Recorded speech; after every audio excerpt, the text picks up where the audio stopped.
देखो चैप्टर का नाम क्या है, income under the head capital gain, income under the head capital gain.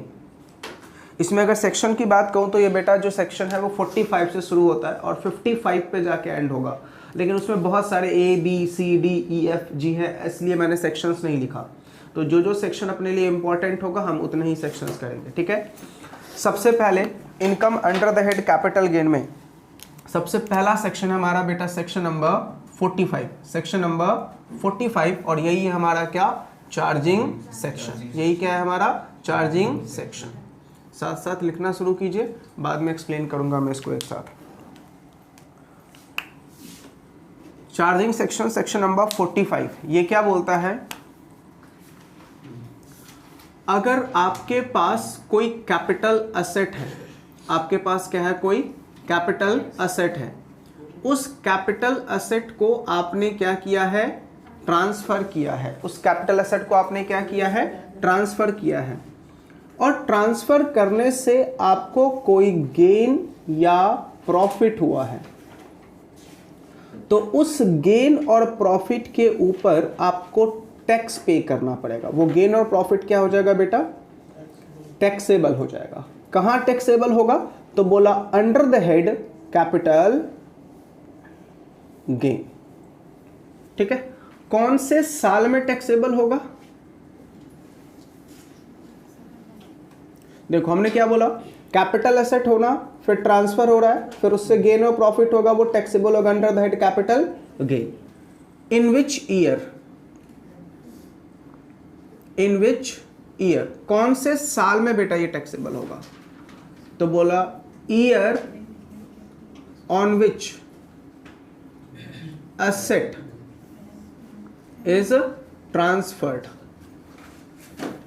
asset is transferred। कौन से साल में टैक्सेबल होगा, year in which asset is transfer। But gain is not exempt under section, gain is not exempt under section 54, 54B, 54D, 54EC, 54F, 54G, 54GA, 54GB, 54GA, 54GB।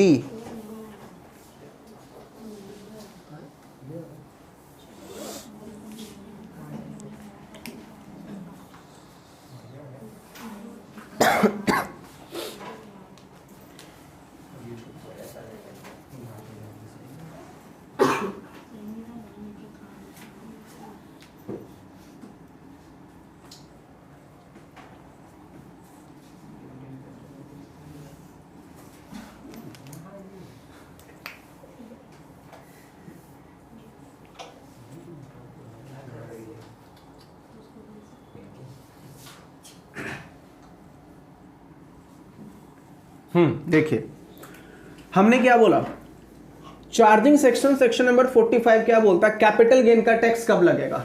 तो सबसे पहले आपके पास क्या होना चाहिए, कैपिटल असेट होना चाहिए।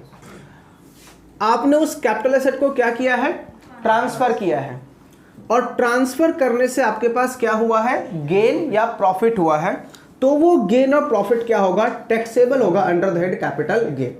करेक्ट है, दोबारा बोल रहा हूं, हमने क्या बोला, आपके पास क्या होना चाहिए, कैपिटल एसेट। अब आपके माइंड में सवाल आ गया, Amit sir what is the meaning of capital asset, पढ़ेंगे अभी कैपिटल एसेट का मतलब क्या है।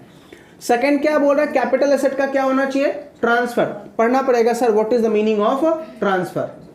फिर क्या बोल रहा है कि ट्रांसफर करने से आपको क्या हुआ, गेन और प्रॉफिट। देखो मैंने लॉस लिखा है क्या, नहीं ना, तो हम लॉस के ऊपर टैक्स नहीं लगाएंगे, किसके ऊपर टैक्स लगाएंगे, गेन और प्रॉफिट के ऊपर। तो पढ़ना पड़ेगा sir what is the meaning of gain और प्रॉफिट। तो अगर कैपिटल एसेट को ट्रांसफर करने से आपको क्या हो रहा है, गेन और प्रॉफिट हो रहा है, तो वो टैक्सेबल हो जाएगा under the head capital gain. लेकिन कंडीशन है, सर कौन से साल में टैक्सेबल होगा, तो बोला उस ईयर में टैक्सेबल होगा जिस साल आपने एसेट को ट्रांसफर किया है, जिस साल आपने कैपिटल एसेट को क्या किया है, ट्रांसफर किया है। करेक्ट है। मैं पूरे कैपिटल गेन में जहां भी एसेट लिखूं समझ जाना अमित सर कैपिटल एसेट की बात कर रहे हैं। समझ में आ रहा? पढ़ेंगे अभी कैपिटल एसेट में कौन कौन सी एसेट आती है। तो मैं क्या बोल रहा हूं कि जिस साल आपने कैपिटल एसेट को ट्रांसफर किया उसी साल कैपिटल गेन का क्या लगता है, टैक्स लगता है। बट इसका बेटा 3 एक्सेप्शन है, इसके 3 एक्सेप्शंस हैं। उसमें यह लिखा हुआ है कि जिस साल आप एसेट को ट्रांसफर करोगे उस साल टैक्स नहीं लगेगा, जिस साल उसका कॉम्पनसेशन मिलेगा उस साल आपको टैक्स लगेगा। मतलब जिस साल मनी रिसीव होगा। देखो हमारा जनरल प्रोविजन क्या है, उस साल कैपिटल गेन का टैक्स लगता है जिस साल हमने एसेट को ट्रांसफर किया। नाउ बट 3 एक्सेप्शंस, 3 क्या है बेटा इसके एक्सेप्शन से। It means what, it means what, अब आपके पास 3 एक्सेप्शन है। 3 एक्सेप्शन का मतलब क्या है कि इन 3 केसेस में किस साल टैक्स लगेगा, जिस साल मनी रिसीव होगा। तो 3 एक्सेप्शन है, इसका मतलब क्या है, इट मीन्स गेन और profit will be taxable in the year when money is received, money is received instead of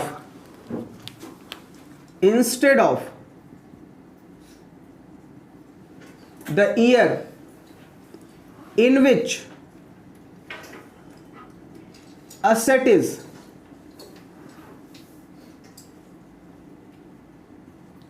transferred.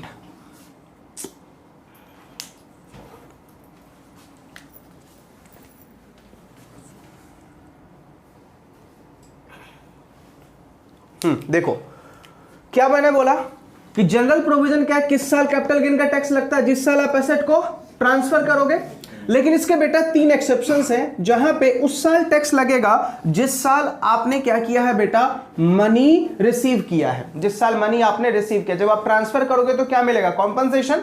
वो मनी जिस साल आप रिसीव करोगे उस साल टैक्स लगेगा। वो 3 एक्सेप्शन कौन कौन से हैं? तो पहला है बेटा इंश्योरेंस क्लेम, इंश्योरेंस क्लेम। दूसरा है आपका conversion of capital asset into stock in trade। और तीसरा है आपका compulsory acquisition of capital asset, compulsory acquisition of capital asset. देखो समझो, हमने क्या बोला, आपके पास क्या है, कैपिटल एसेट, उसको आपने क्या किया है, ट्रांसफर। उससे क्या हुआ है, गेन और प्रॉफिट। तो क्या होगा, टैक्सेबल। कहां, कौन से हेड में टैक्सेबल होगा, under the head capital gain. कौन से साल में टैक्सेबल होगा, तो जिस साल एसेट को ट्रांसफर करोगे। लेकिन इसके 3 एक्सेप्शन है जहां पे ट्रांसफर वाले साल में टैक्स नहीं लगेगा। कौन से साल में टैक्स लगेगा, जिस साल मनी रिसीव होगा। 3 कौन कौन से एक्सेप्शन है, insurance claim, conversion of capital asset into stock in trade और कंपल्सरी एक्विजिशन ऑफ एसेट। इन 3 केसेस में उस साल गेन टैक्सेबल होगा जिस साल पैसा मिलेगा। कोई डाउट? अब यहां पे समझो। लेकिन क्या बोल रहा है कि ये जो गेन है वो आपका टैक्सेबल नहीं होगा अगर गवर्नमेंट ने आपकी गेन को ऑलरेडी एग्जम्प्ट कर रखा है। आपकी गेन को क्या कर रखा है बेटा, ऑलरेडी एग्जम्प्ट कर रखा है। कौन से सेक्शन में, रट्टा मारो section, section 54, 54B, 54D, 54EC, 54F, 54G, 54GA, 54GB। अगर इन सारे सेक्शंस में ऑलरेडी गेन एग्जम्प्ट हो रखा है तो आपको फिर कैपिटल गेन का टैक्स नहीं देना है। याद हो गया चार्जिंग सेक्शन 45? बोलो मेरे साथ साथ रिपीट करो। चार्जिंग सेक्शन 45 क्या बोलता है, आपके पास क्या होना चाहिए, आपने उसको क्या कर रखा है, ट्रांसफर। उससे आपको क्या हो रहा है, गेन और प्रॉफिट। उसके ऊपर आप क्या दोगे, टैक्स। कौन से हेड में दोगे, under the head capital gain. यहां तक क्लियर? ठीक है। कौन से साल में टैक्स लगेगा, जिस साल एसेट ट्रांसफर होगा। ठीक है। और जहां भी साल बोल रहा हूं उसका मतलब प्रीवियस ईयर, जहां भी साल बोल रहा हूं उसका मतलब प्रीवियस ईयर, जिस प्रीवियस ईयर में एसेट ट्रांसफर होगा। लेकिन इसके 3 एक्सेप्शन है। किस साल टैक्स लगेगा, ट्रांसफर वाले ईयर में टैक्स नहीं लगेगा। कौन से साल लगेगा? जब आप मनी रिसीव करोगे। जब आप क्या करोगे बेटा? मनी को रिसीव करोगे, उस साल में आपके ऊपर क्या लगेगा? टैक्स लगेगा। कौन कौन से एक्सेप्शन है इसके? Insurance claim, conversion of capital asset into stock in trade और कंपलसरी एक्विजिशन ऑफ एसेट। लेकिन लॉ मेकर क्या बोल रहा है? ये सेक्शंस में अगर आपके गेन को हमने एग्जम्प्ट कर दिया है तो आपके ऊपर कैपिटल गेन का टैक्स नहीं लगेगा। कौन कौन से सेक्शन है? 54, 54B, 54D, 54EC, 54F, 54G, 54GA, 54GB। इसके अलावा बेटा एक और सेक्शन है जो मैं अलग से आपको पढ़ाऊंगा, सेक्शन 10 क्लॉज 37। सेक्शन 10 क्लॉज 37, यहां पे भी अगर आपका गेन एग्जम्प्ट हो चुका है तो आपके ऊपर कैपिटल गेन का टैक्स नहीं लगेगा। और एक और सेक्शन है बेटा जो फिरंगियों के लिए होता है, 115F, 115F। तो ये सेक्शंस में अगर आपकी गेन को हमने एग्जम्प्ट कर दिया है तो आपके ऊपर कैपिटल गेन का टैक्स नहीं लगेगा। समझ में आ गया? तो इसका पूरा हम एक पूरा लेक्चर सीखेंगे जिसमें सिर्फ हम एग्जम्पशंस की बात करेंगे, कौन से सेक्शन में किस वजह से कैपिटल गेन का टैक्स क्या होता है? एग्जम्प्ट होता है।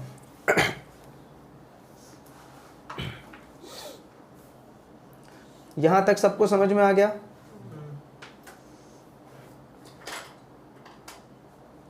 चलो आगे चलिए। अब हमें पढ़ना क्या है? सबसे पहला हम क्या पढ़ेंगे? What is the meaning of capital asset. What is the meaning of capital asset? Rough करो यहां तक।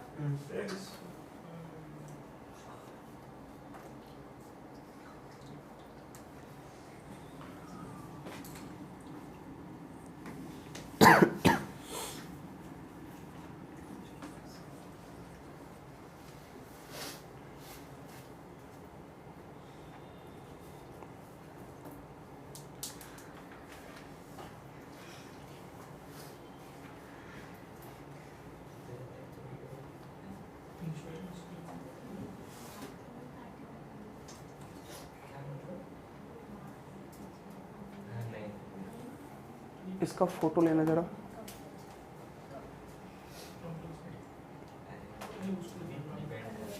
अच्छे से लेना।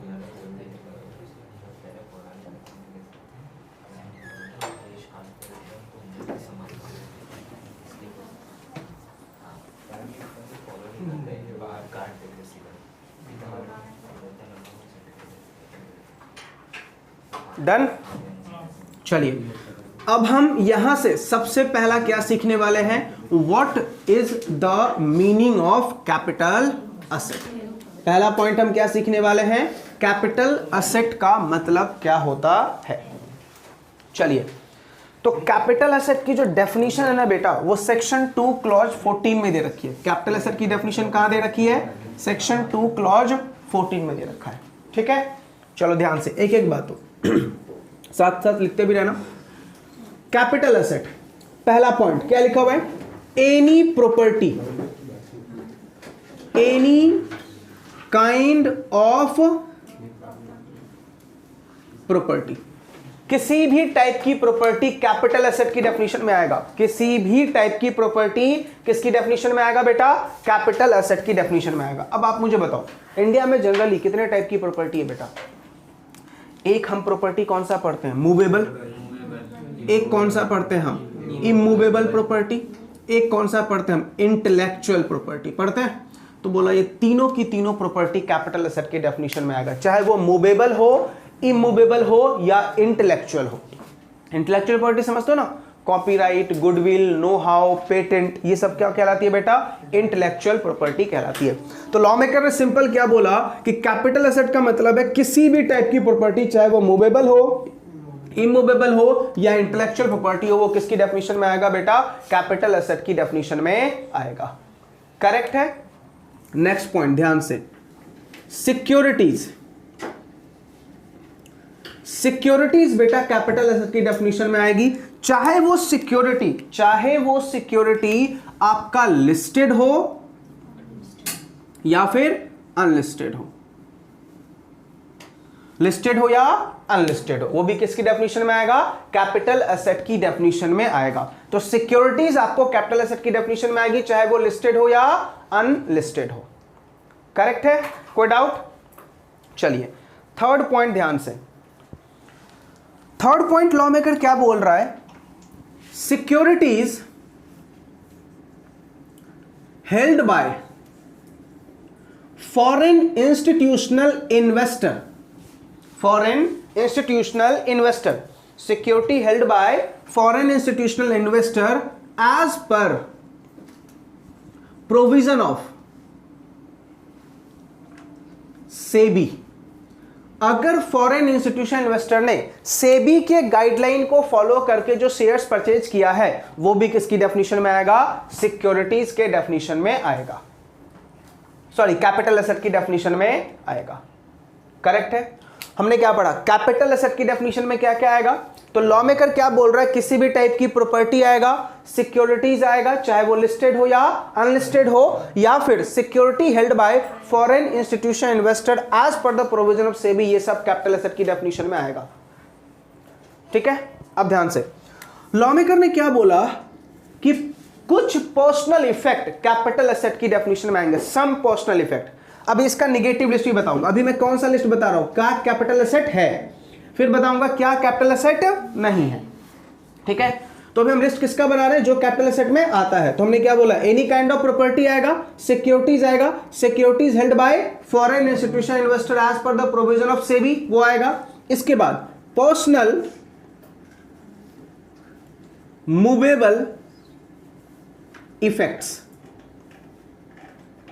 पर्सनल मूवेबल इफेक्ट्स जो है, वैसे तो बेटा ये कैपिटल एसेट नहीं है, लेकिन कुछ पर्सनल मूवेबल इफेक्ट जो है वो कैपिटल एसेट की डेफिनेशन में आएगा, इसलिए बेटा मैं यहां पे सम लिख रहा हूं। इसलिए क्या लिख रहा हूं यहां पे मैं, सम, क्योंकि सारी पर्सनल इफेक्ट कैपिटल एसेट की डेफिनेशन में नहीं आती है, ओनली कुछ पर्सनल इफेक्ट कैपिटल एसेट की डेफिनेशन में आएगी। कौन कौन सा है, आप सब ने बेटा गिफ्ट के चैप्टर में पढ़ रखा था, याद करो, गिफ्ट के चैप्टर में अपन ने प्रॉपर्टी पढ़ा था, कौन कौन सी प्रॉपर्टी थी, jewellery, archaeological collection, drawing, painting, sculpture, any work of art, यही बेटा 5 चीजें यहां भी कवर्ड है। करेक्ट, याद आ रहा, मैंने लिखा था ना, चलो लिखना शुरू करो। ज्वेलरी, ज्वेलरी बेटा पहला है, ठीक है। दूसरा है आपका आर्कोलॉजिकल कलेक्शन,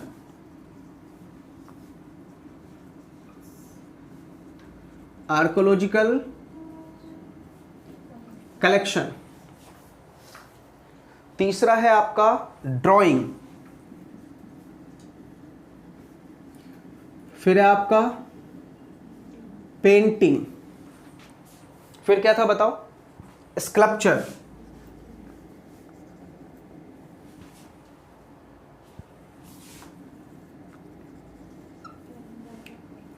और लास्ट क्या था बेटा, एनी वर्क ऑफ आर्ट।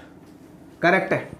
तो देखो लॉ मेकर क्या बोल रहा है कि पर्सनल मूवेबल इफेक्ट वैसे तो कैपिटल एसेट नहीं है, पर्सनल मूवेबल इफेक्ट वैसे तो कैपिटल एसेट नहीं है, लेकिन ये जो मैंने आपको 6 आइटम्स लिखे ना बोर्ड पे, ये पर्सनल भी है, मूवेबल भी है, लेकिन स्टिल ये क्या है, कैपिटल एसेट की डेफिनेशन में आएगा, स्टिल ये कैपिटल एसेट की डेफिनेशन में आएगा। कौन कौन सी चीजें बोलो, jewellery, archaeological collection, drawing, painting, sculpture, any work of art, any work of art. Correct है। तो हमने क्या पढ़ा, any kind of property capital asset की डेफिनेशन में आएगा, सिक्योरिटीज कैपिटल एसेट की डेफिनेशन में आएगा, चाहे वो लिस्टेड हो या अनलिस्टेड हो, securities held by foreign institution investor वो कैपिटल एसेट की डेफिनेशन में आएगा, और पर्सनल इफेक्ट में ओनली 6 चीजें बोलो, कौन कौन सी, jewellery, archaeological collection, drawing, painting, sculpture, any work of art, ये कैपिटल एसेट है। करेक्ट है। अब बात करते हैं बेटा, अब जो हमारा कैटेगरी बनने वाला है वो कैटेगरी बनेगा बेटा लैंड का। लैंड कैपिटल एसेट की डेफिनेशन में आता है, ठीक है। अब कौन कौन सी लैंड आएगा ध्यान से सुनना, एक है बेटा रूरल लैंड, ठीक है, एक है आपका urban land,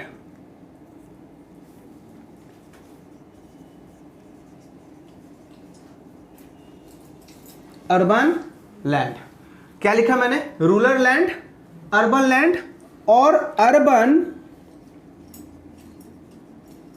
agriculture land. Urban agricultural land. अब देखो ध्यान से, मैंने यहां पे क्या लिखा है, अगर सिर्फ रूरल लैंड है तो वो कैपिटल एसेट है, अर्बन लैंड है वो भी कैपिटल एसेट है, अर्बन एग्रीकल्चर लैंड है वो भी कैपिटल एसेट है, लेकिन अगर रूरल एग्रीकल्चर लैंड है तो वो कैपिटल एसेट नहीं है। आ रही है बातें समझ में? तो अभी हमने जो भी पढ़ा है वो पॉजिटिव लिस्ट पढ़ा है, क्या चीजें कैपिटल एसेट की डेफिनेशन में आएगा। अब पढ़ेंगे बेटा नेगेटिव लिस्ट, क्या चीजें कैपिटल एसेट की डेफिनेशन में नहीं आएगा। समझ में आ रहा? तो आपको याद क्या रखना है, निगेटिव, बाकी सब कैपिटल एसेट है। आपको याद क्या रखना है, निगेटिव, बाकी सब कैपिटल एसेट है। ये एमसीक्यू में आपको क्वेश्चंस बहुत ज्यादा पूछेगा, याद रहेगा। तो चलो फटाफट से रिकैप करो। कैपिटल एसेट की डेफिनेशन कहां दे रखी है, सेक्शन 2 क्लॉज 14 में क्या लिखा हुआ है, any kind of property capital asset है। सिक्योरिटी में चाहे लिस्टेड हो या अनलिस्टेड हो कैपिटल एसेट है। Security held by foreign institutional investor as per SEBI guideline वो कैपिटल एसेट है। पर्सनल मूवेबल इफेक्ट में कौन कौन सी चीजें, jewellery, archaeological collection, drawing, painting, sculpture, any work of art वो कैपिटल एसेट है। और लैंड में every kind of land is a capital asset except rural agricultural land। ठीक है, चाहे वो रूरल लैंड हो, अर्बन लैंड हो या अर्बन एग्रीकल्चर लैंड हो, वो किसकी डेफिनेशन में आएगा, कैपिटल एसेट की डेफिनेशन में आएगा। डन यहां तक, पक्का? स्नैप लेना इसका। अब हम क्या पढ़ने वाले हैं बेटा, क्या कैपिटल एसेट में नहीं है, क्या कैपिटल एसेट में नहीं है। तो ये जो हमने पढ़ा है ये क्या है, इंक्लूडेड है। ठीक है, अभी क्या पढ़ रहे हैं, not included in capital asset. ठीक,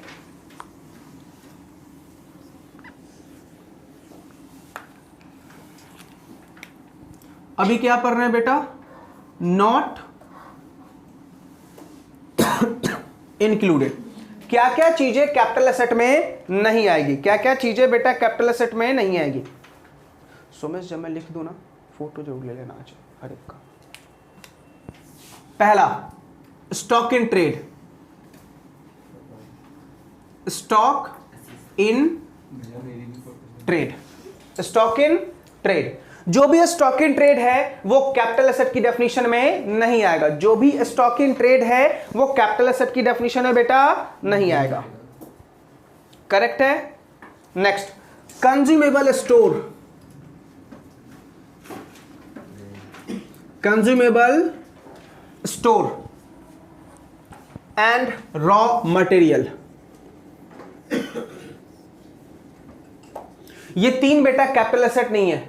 आप पूछोगे अमित सर क्यों, ऐसी क्या दुश्मनी है इन तीन से?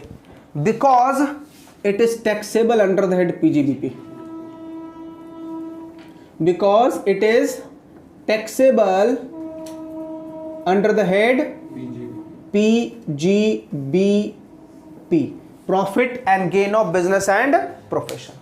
ठीक है, तो आपसे किसी ने पूछा बेटा ये तीन asset, stock in trade, consumable stores and raw material, क्यों कैपिटल एसेट नहीं है, तो क्या बोलोगे? क्योंकि ये टैक्सेबल है कहां, पीजीबीपी में। ठीक है। नेक्स्ट, पर्सनल मूवेबल इफेक्ट्स, आपके जो भी पर्सनल मूवेबल इफेक्ट्स हैं वो कैपिटल एसेट की डेफिनेशन में नहीं आएगा। बहुत ध्यान से सुनना, personal movable effect capital asset की डेफिनेशन में नहीं आएगा। लेकिन क्या बोला था अभी मैंने, एक्सेप्ट वो 6 वाले, वो 6 कैपिटल एसेट है। तो यहां पे लिख देता हूं एक्सेप्ट दैट 6, वो 6 जो थे बेटा वो क्या है,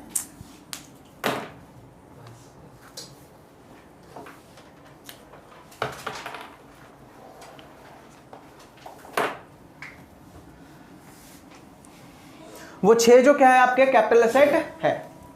ठीक, देखो हमने क्या बोला, personal movable effect capital asset नहीं है। ठीक है, चलो ध्यान से एग्जांपल सुनना। पर्सनल एसेट का मतलब क्या होता है, जो हम अपनी डे टू डे लाइफ में यूज करते हैं। पर्सनल मूवेबल इफेक्ट का मतलब क्या है, जो हम अपनी डे टू डे लाइफ में यूज करते हैं। करेक्ट है। तो बोला जो भी आप अपने डे टू डे लाइफ में यूज करते हैं अगर वो मूवेबल है तो कैपिटल एसेट नहीं है, और अगर इमूवेबल है तो कैपिटल एसेट है। फॉर एग्जांपल हमारा रेजिडेंशियल हाउस पर्सनल इफेक्ट है, हम अपने डे टू डे लाइफ में यूज करते हैं, लेकिन क्या वो मूवेबल है?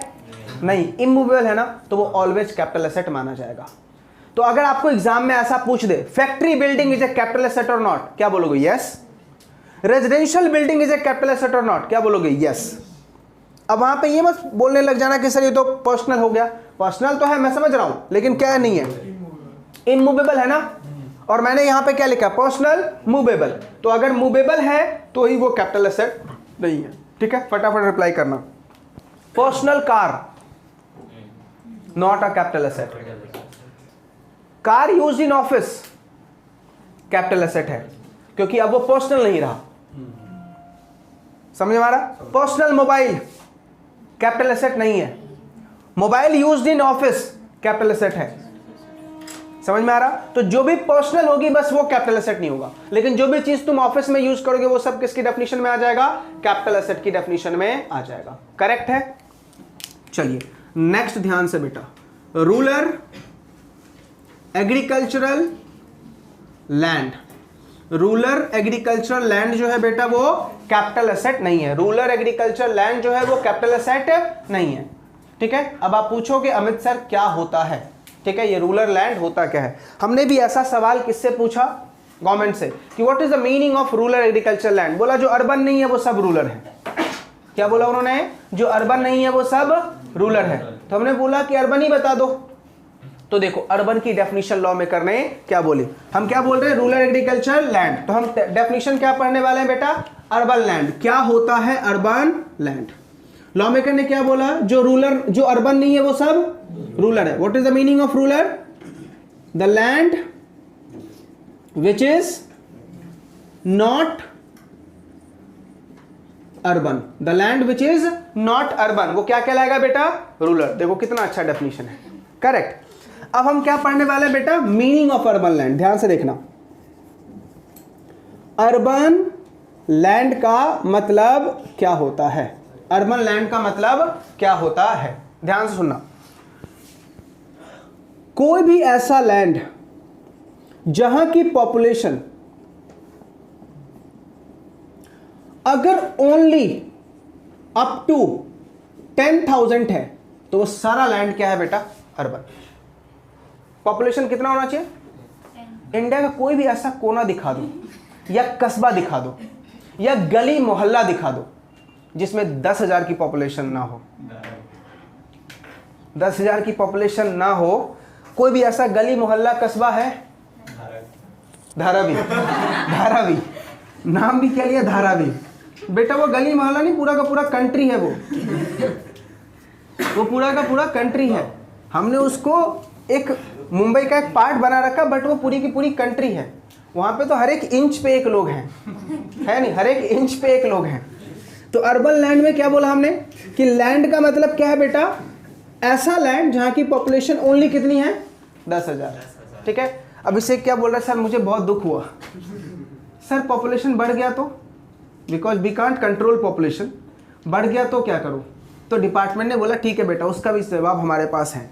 मान ले अगर तेरी पॉपुलेशन 10,000 से बढ़ जाती है, ठीक है, अप टू कहां तक, बट अप टू 1 लाख तक, कहां तक, 1 लाख तक। अगर तुम्हारा पॉपुलेशन 10,000 से बढ़ गया, क्योंकि 10,000 से बढ़ गया तो वो लैंड अर्बन रहा ही नहीं, ठीक है, फिर तो सर हम बर्बाद हो गए।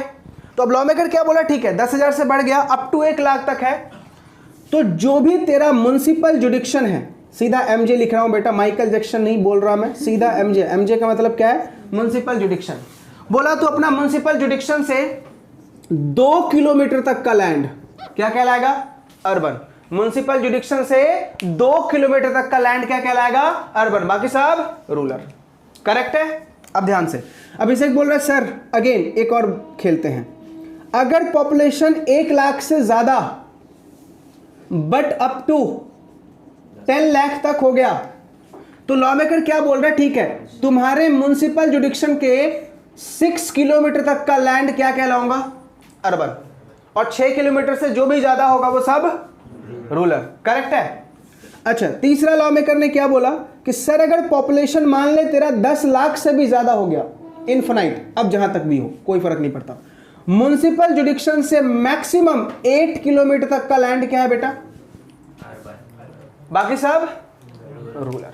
आ रही है बातें समझ में, करेक्ट है।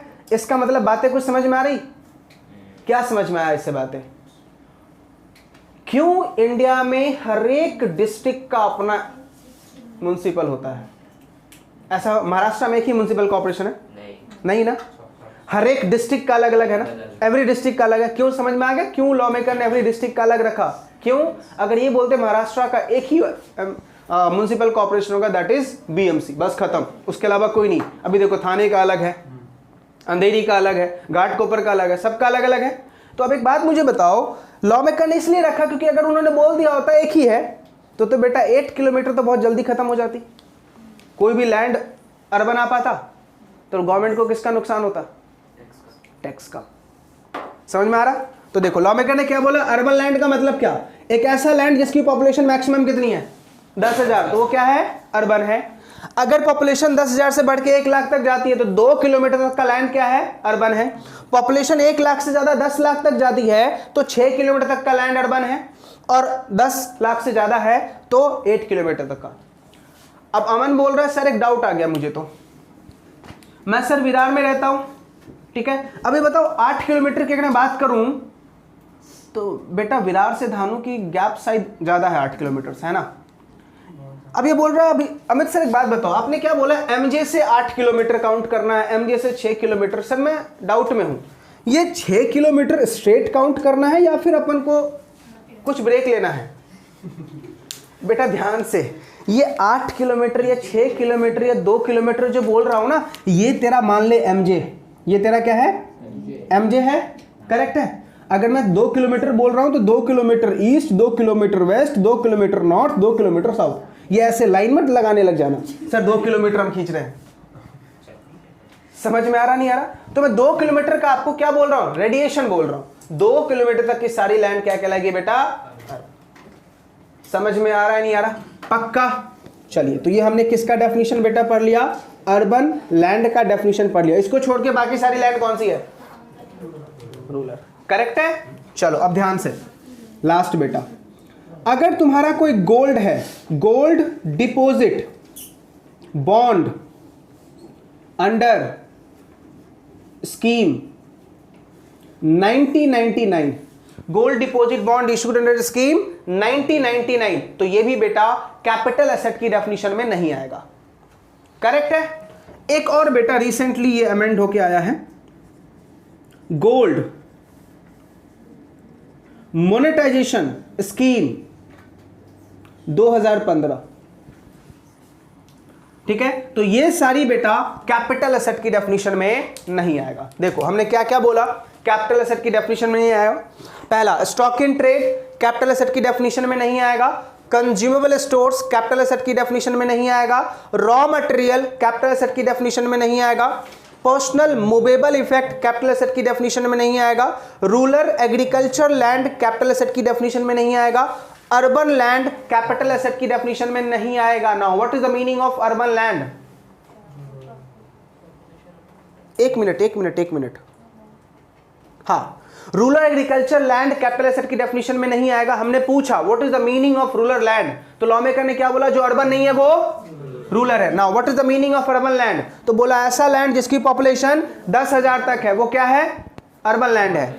ऐसा लैंड जिसकी पॉपुलेशन 10,000 से ज्यादा 1 लाख तक है तो 2 किलोमीटर तक का, 1 लाख से ज्यादा 10 लाख तक है तो 6 किलोमीटर का, और 10 लाख से ज्यादा है तो 8 किलोमीटर तक का लैंड बेटा क्या है? आपका अर्बन है। बाकी सारे लैंड क्या है? रूरल, करेक्ट है। अगर आपका कोई गोल्ड है जिसको आपने इस स्कीम के तहत डिपॉजिट कर रखा है तो उसके ऊपर बेटा टैक्स नहीं लगता, और अगर आपका गोल्ड मोनेटाइज स्कीम 2015 वाला है तो उसके ऊपर भी टैक्स नहीं लगेगा। आ रही है बातें समझ में? तो इसी के साथ हमारा कैपिटल एसेट में क्या आएगा और क्या नहीं आएगा डेफिनेशन खत्म।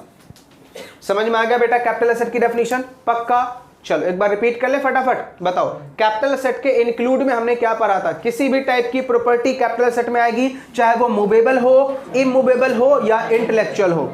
दूसरा, सिक्योरिटी चाहे लिस्टेड हो या लिस्टेड हो, वो कैपिटल एसेट की डेफिनेशन में आएगा। तीसरा हमने क्या पढ़ा था बेटा? कि अगर फॉरेन इंस्टीट्यूशन इन्वेस्टर ने कोई शेयर्स परचेज कर रखा है तो वो भी कैपिटल एसेट की डेफिनेशन में आएगा, करेक्ट है। फिर हमने क्या बोला? अगर मूवेबल पर्सनल इफेक्ट है, कौन कौन सी? Jewellery, archaeological collection, drawing, painting, sculpture, any work of art, तो वो कैपिटल एसेट है, करेक्ट है। फिर हमने क्या पढ़ा, लैंड। लैंड में हमने 3 लैंड की बात की, rural land, urban agriculture land और अर्बन लैंड। ये कैपिटल एसेट की डेफिनेशन में आएगा। फिर हमने क्या पढ़ा, क्या कैपिटल एसेट की डेफिनेशन में नहीं आएगा, तो नहीं में हमने क्या लिखा, stock in trade, consumer stores and raw material नहीं आएगा। पर्सनल मूवेबल इफेक्ट, उन 6 को छोड़ के नहीं आएगा। देन रूरल एग्रीकल्चर लैंड नहीं आएगा। Now what is the meaning of rural land, तो बोला जो अर्बन नहीं है वो रूरल है, जो अर्बन नहीं है वो रूरल है। अब अर्बन लैंड का मतलब क्या होता है, तो बोला कोई भी ऐसी लैंड जिसकी पॉपुलेशन मैक्सिमम 10,000 है तो वो अर्बन है। अगर 10,000 से ज्यादा अप टू 1 लाख तक है तो 2 किलोमीटर तक का लैंड क्या है बेटा, अर्बन। अगर 1 लाख से ज्यादा 10 लाख तक है तो 6 किलोमीटर तक का लैंड क्या है बेटा, अर्बन। और अगर 10 लाख से ज्यादा है तो 8 किलोमीटर तक का लैंड क्या है, अर्बन। बाकी सारे लैंड क्या है बेटा, रूरल। उसके बाद गोल्ड डिपॉजिट स्कीम 1999 वाला हो या गोल्ड मोनेटाइजेशन स्कीम 2015 वाला हो, ये दोनों कैपिटल एसेट की डेफिनेशन में नहीं आएगा। करेक्ट है, पक्का। कुछ गेम खेले, कैपिटल एसेट है या नहीं आपको बताना है, हाँ या ना, ठीक है। चलिए एग्जांपल्स कर रहे हैं बेटा हम, कैपिटल एसेट है या नहीं है, कैपिटल एसेट है या नहीं है।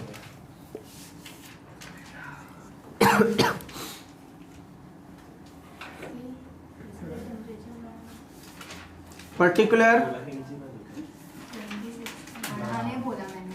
Capital asset or not a capital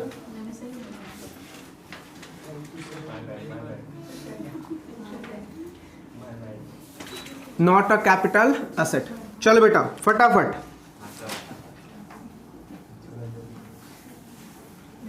personal car जल्दी बताओ, कैपिटल एसेट है या नहीं है,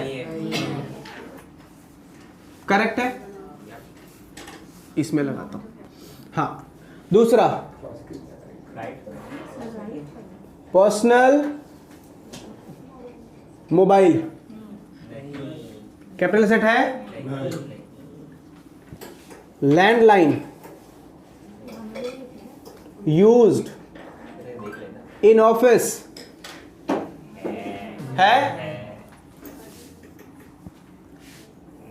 AC used in residential house है, नहीं है, पक्का।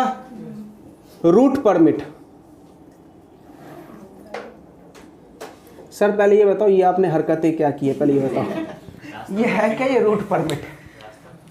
रूट परमिट बेटा गाड़ियां खरीदते हैं, क्या खरीदते हैं, कार बाइक्स खरीदते हैं ना, तो बेटा गाड़ी को चलाने के लिए परमिट लेना पड़ता है। आपने देखा होगा इंडिया में तो खासकर बेटा ऐसा है क्योंकि गवर्नमेंट को ज़्यादा पैसा चाहिए, तो आपने देखा होगा महाराष्ट्र की गाड़ी अगर तुझे बिहार में चलानी है ना, तो पहले उसको महाराष्ट्र गवर्नमेंट से एनओसी लेना पड़ेगा और बिहार की गवर्नमेंट उस एनओसी की एक्सेप्ट करनी चाहिए। उसके बाद बिहार की गवर्नमेंट क्या बोलेगी, बेटा ये गाड़ी किधर की है, महाराष्ट्र की, तू चलाएगा कहाँ इसको, क्या तूने पैसे दिए हैं, ठीक है। अब तुम बोलोगे सर जब गाड़ी खरीदा तब भी तो मैंने रोड टैक्स दिया था ना, अभी बोला नहीं वो तो गया, अभी दोबारा। तो गाड़ी की 8% जो वैल्यू होगी ना उसका बेटा 5% तुम्हें दोबारा पे करना पड़ेगा, ठीक है। अब देखो हमारी इंडियन गवर्नमेंट की जरा सोच देखो, अब वो क्या बोल रही है, अभी धीरे धीरे वो लॉ बना रही है कि गाड़ियों का रजिस्ट्रेशन अब एक स्टेट से दूसरे स्टेट में नहीं होगा, मतलब एक स्टेट की गाड़ी उसी स्टेट में चलेगी, एक स्टेट की गाड़ी उसी स्टेट में चलेगी। क्यों, इंडिया इंडिया थोड़ी है, वो कंट्री थोड़ी, वो तो स्टेट है, कंट्री थोड़ी है भाई, स्टेट है। हमने इसको बाइफरकेट कर रखा है, कुछ दिनों में बाइफरकेट होगा भाई, मुंबई के लोग बिहार नहीं जा सकते, बिहारी मुंबई नहीं आ सकते, ठीक है। यूपी वाले तो कदम मत रखना, समझ में आ रहा है यार, कुछ दिन बाद ऐसे ही हो जाएगी बेटा, रिस्ट्रिक्शन लग जाएगा। जिस तरीके से हमारी सरकारें काम कर रही है ना बेटा, रिस्ट्रिक्शन लग जाएगा। हमारे इंडिया के अंदर में हमें क्या बोलते हैं, घर बंद करके रखा जाएगा। इसको बेटा टॉट में एक कंसेप्ट पढ़ा, अभी मैं संडे लेक्चर लेने वाला हूँ टॉट, और फिर बताऊंगा लॉ मेकर ने टॉट को इंडिया में इंप्लीमेंट ही नहीं होने दिया, इसलिए टॉट में सिर्फ टॉट लिखा हुआ है, एक्ट तो लिखा ही हुआ नहीं है। क्यों, क्योंकि उनको पता है टॉट जैसे ही इंप्लीमेंट हो जाएगा, है एप्लीकेबिलिटी है बट उतनी ज्यादा नहीं है, क्योंकि टॉट इंप्लीमेंट हो गया तो सारे गवर्नमेंट अथॉरिटी जेल में, इसलिए उन्होंने किसको इंप्लीमेंट नहीं होने, तो टॉट को एक्ट में कन्वर्ट ही नहीं किया।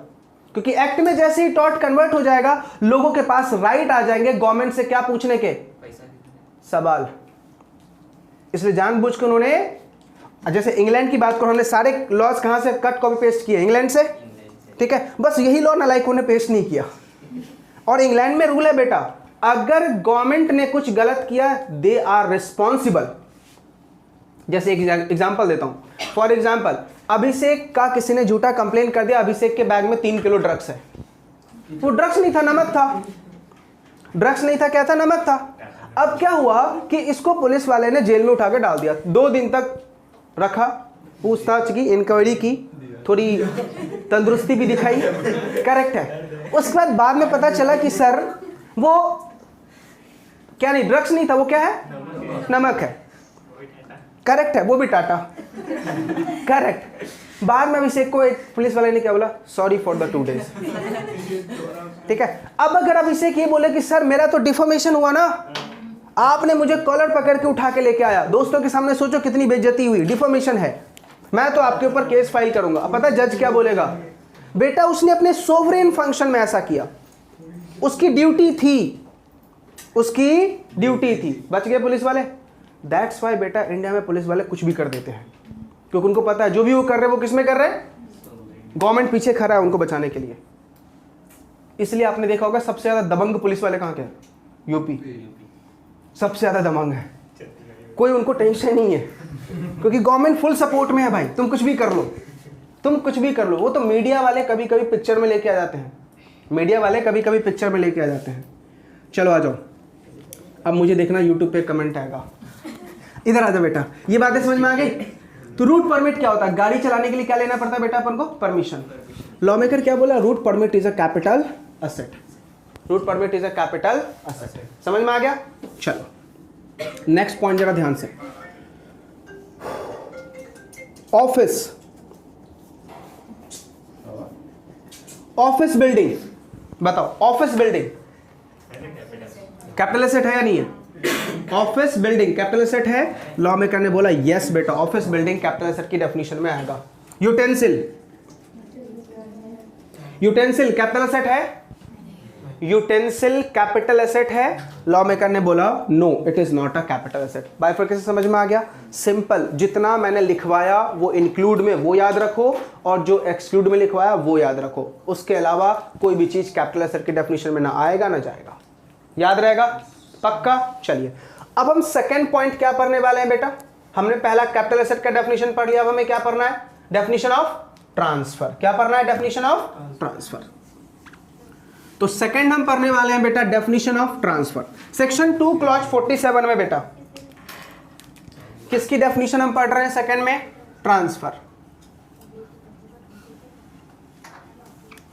सेक्शन 2 क्लॉज 47 में डेफिनेशन दे रखा है बेटा किसका, ट्रांसफर का। किसका डेफिनेशन दे रखा है, ट्रांसफर का। अब what is the meaning of transfer, transfer में क्या चीजें आएंगी और क्या चीजें नहीं आएंगी। तो लॉ मेकर ने आना या जाना तो नहीं लिखा, सीधा क्या बोला, कौन कौन चीजें ट्रांसफर में आती है। सबसे पहला ट्रांसफर में बेटा सेल आएगा, ट्रांसफर में क्या आएगा, सेल। अब एक बात बता, जब सेल होता है तो क्या होता है, ओनरशिप ट्रांसफर हो जाती है ना, सेल होता है तो क्या होता है, ओनरशिप ट्रांसफर हो जाती है। तो ट्रांसफर के डेफिनेशन में क्या आएगा बेटा, सेल आएगा। दूसरा, ट्रांसफर के डेफिनेशन में एक्सचेंज आएगा, ट्रांसफर के डेफिनेशन में क्या आएगा बेटा, एक्सचेंज आएगा, करेक्ट है। ट्रांसफर के डेफिनेशन में बेटा रिलिंग्विशमेंट आएगा,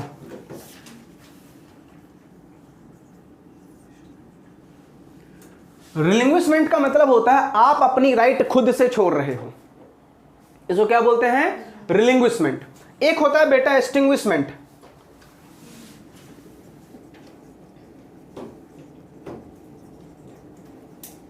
एक्सटिंग्विशमेंट मतलब आपकी राइट फोर्सफुली छीनी गई आपसे, करेक्ट है, खुद से छोड़ रहे हो तो रिलिंग्विशमेंट। और अगर एक्सटिंग्विशमेंट का मतलब आपसे फोर्सफुली वो राइट क्या किया गया बेटा, छीना गया है। Next, compulsory acquisition under any law, compulsory acquisition under any law. ध्यान से बेटा, बहुत ही इंपॉर्टेंट बात बता रहा हूं, compulsory acquisition under any law.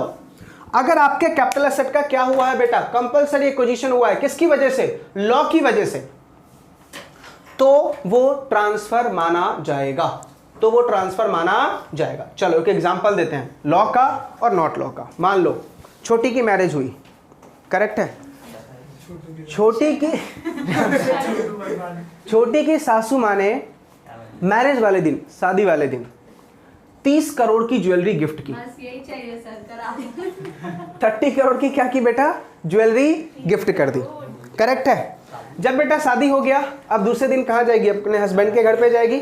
जब हस्बैंड के घर पे गई ना, तो जो होता है ना बेटा, वो लड़कियों का एक वो होता है गृह प्रवेश, ठीक है, गृह प्रवेश के टाइम पे इसको बोला गया कि बेटा छोटी, अपन ने कल आपको क्या दिया था, 30 करोड़ का गोल्ड ना, वापस। वो तो बस हमने सोसाइटी वालों को दिखाने के लिए कि हम कितना आपसे प्यार करते हैं, चलो वापस कर दो। उसके मरने के बाद वैसे भी मेरा होगा, मैं दे दूंगी। ध्यान से आगे से सुनो नालायक। एक बात मुझे बता बेटा, कल इसको गोल्ड मिला और आज क्या हो गया, कंपलसरी एक्वायर हो गया, करेक्ट है। अब ये चुपचाप बेटा वहां से रूम में गई और एक नंबर डायल किया, इनकम टैक्स डिपार्टमेंट, सर आओ रेड मारो, सासू माँ और गोल्ड दोनों को लेके जाओ। समझ में आ रहा है? एक बात मुझे बताओ, कंपलसरी एक्विजिशन किया किसने, सासू माँ ने। क्या वो लॉ के अकॉर्डिंग हुआ क्या, नहीं ना। क्या वो लॉ के अकॉर्डिंग हुआ क्या, नहीं ना। अब मुझे बताओ, इसने पुलिस वाले को, सॉरी इनकम टैक्स डिपार्टमेंट को क्या बोल दिया, रेड मारो, अजय देवगन आ गया रेड मारने, करेक्ट है। अब उसने रेड भी मारी, वो 30 करोड़ का गोल्ड दिखा। अब बता वो कंपलसरी एक्वायर कौन कर रहा है, गवर्नमेंट, मतलब गोल्ड भी जाएगा और सासू माँ को टैक्स भी देना पड़ेगा। अब इसकी पूरी मन की भरा शांत, कल तक जितनी दुख थी वो सब निकाल दी इसने। समझ में आया बेटा मैं क्या बोल रहा हूँ। कंपलसरी एक्विजिशन कैसे हुआ है, under any law, not by any person. याद रहेगा पक्का, इसलिए मैंने इसको बॉक्स में डाला। बार बार ध्यान से, एग्जाम में बच्चा जैसे ही देखता है कंपलसरी एक्विजिशन, ठोको, लगाओ टैक्स इसके ऊपर।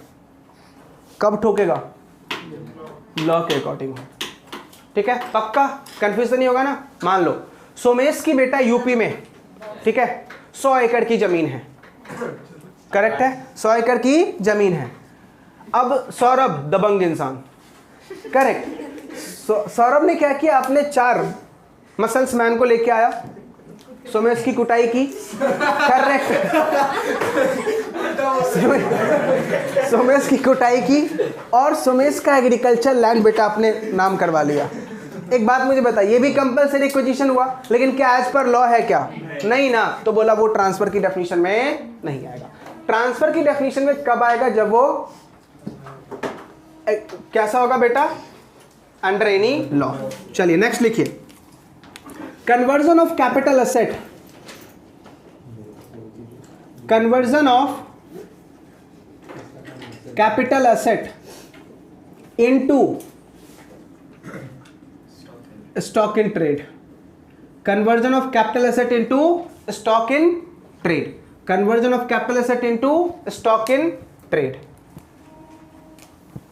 ठीक है, conversion of capital asset into stock in trade, ठीक है। सुनना बेटा, हमने क्या बोला, कैपिटल एसेट को हम किस में कन्वर्ट कर रहे हैं, स्टॉक इन ट्रेड में, ठीक है। फॉर एग्जांपल बेटा, ऐसा एक एग्जांपल लेते हैं, मान लो सौरभ को बचपन से एक आदत थी, जब भी वो अपने बिल्डिंग से नीचे उतरता था, आदत थी बेटा, जब से इसने होश संभाला, मान लो 5वीं या 6ठी क्लास में जब से था, तब से आदत थी, बिल्डिंग से नीचे जितनी बार उतरेगा एक पेन तो पक्का खरीद के लेके आएगा, कंफर्म है, एक पेन वो पक्का खरीद के लाएगा। अभी मान लेते पेन कैपिटल एसेट है, करेक्ट है, पेन क्या है बेटा, कैपिटल एसेट है। अब ऐसी आदत इसकी आज भी बरकरार है, ऐसी आदत सीएमए कंप्लीट करने तक भी बरकरार रही, मतलब एक दिन में 20-25 पेन तो ये लेके आता ही था। ऐसा कर करके बेटा अभी इसका जो 2 BHK का फ्लैट था, उसमें से 1 BHK में खाली पेन ही भरा पड़ा है। समझ में आ रहा नहीं आ रहा, ऐसा कर करके सिर्फ क्या भरा पड़ा है बेटा, पेन ही भरा पड़ा है, ठीक है। सीएमए कंप्लीट किया, ठीक है, कंप्लीट करते ही लॉकडाउन लग गई, अब जॉब कहीं मिल नहीं रहा, इसने अपना स्टेशनरी का दुकान ही खोल दिया। क्या कर दिया, दुकान खोल दिया। ध्यान सुनो बेटा, स्टेशनरी की दुकान तो खोल ही दिए, बाकी सामान तो खरीद के लेके आ गया, बोला पेन में क्यों खरीदूं, 1 BHK है ना अपना पूरा, वो सारा 1 BHK का पेन कहाँ लेके आ गया, दुकान में। एक बात बताओ, कल तक वो पेन उसके लिए क्या था, एसेट, आज उसको वो कहाँ लेके आ चुका है, दुकान में, तो वो क्या किस में कन्वर्ट हो गया, स्टॉक इन ट्रेड। तो बोला अगर तू अपने ही कैपिटल एसेट को किस में कन्वर्ट कर रहा है, स्टॉक इन ट्रेड में, चल उसके ऊपर तो क्या भरेगा, कैपिटल गेन का टैक्स। कैसे निकालेंगे ये हम नेक्स्ट टू नेक्स्ट लेक्चर में सीखेंगे, हाउ टू कंप्यूट टैक्स। अभी सिर्फ क्या पढ़ रहे हैं कि ये ट्रांसफर है या नहीं है, याद रहेगा। चलिए नेक्स्ट लिखेंगे redemption of zero coupon bond, redemption of zero coupon bond, ठीक है, redemption of zero coupon bond. आप बोलोगे अमित सर ये है क्या जीरो कूपन बॉन्ड? सुनो, ये एक ऐसा बॉन्ड होता है जो फेस वैल्यू से कम पे इशू की जाती है लेकिन रिडीम फेस वैल्यू पे होगा। फॉर एग्जांपल मान लो एक बॉन्ड की फेस वैल्यू 100 रुपए है, ठीक है, और मान लेते हैं ये टाटा कंपनी का बॉन्ड है, करेक्ट। टाटा कंपनी ने ये बॉन्ड इशू किया मार्केट में 10 रुपए का। लोगों को क्या बोला कि आप हमें सिर्फ कितना दीजिए, 10 रुपए, और हम आपको रिटर्न कितना करेंगे, 100 रुपए। हम आपको रिटर्न कितना करेंगे बेटा, 100 रुपए। एक बात मुझे बताओ, इन्वेस्टमेंट कितने करने, वापस कितना मिलेगा, इन्वेस्टर को फायदा कितने का, तो 90, उसके लिए गेन हुआ या नहीं हुआ, तो बोला इसके ऊपर आपको क्या देना पड़ेगा, टैक्स। समझ में आया। ऐसा बेटा एक आईडीबीआई बैंक ने इशू किया था बहुत पहले, 2700 रुपए का बॉन्ड इशू किया, ओनली 2700 का। 27 ईयर्स के बाद इन्वेस्टर को 1 लाख रुपए वापस किए थे। 27 ईयर्स के बाद 1 लाख। एक बात मुझे बताओ, अपन 27 साल में 27 रुपया भी जमा कर पाते हैं?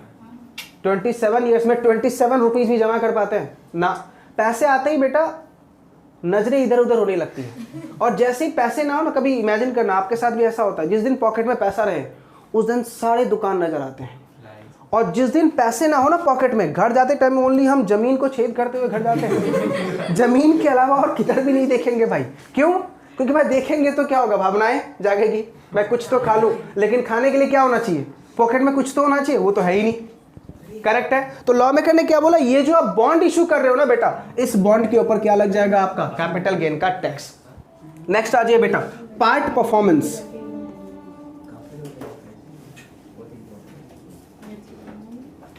Part performance of contract under section 53A of टोपा।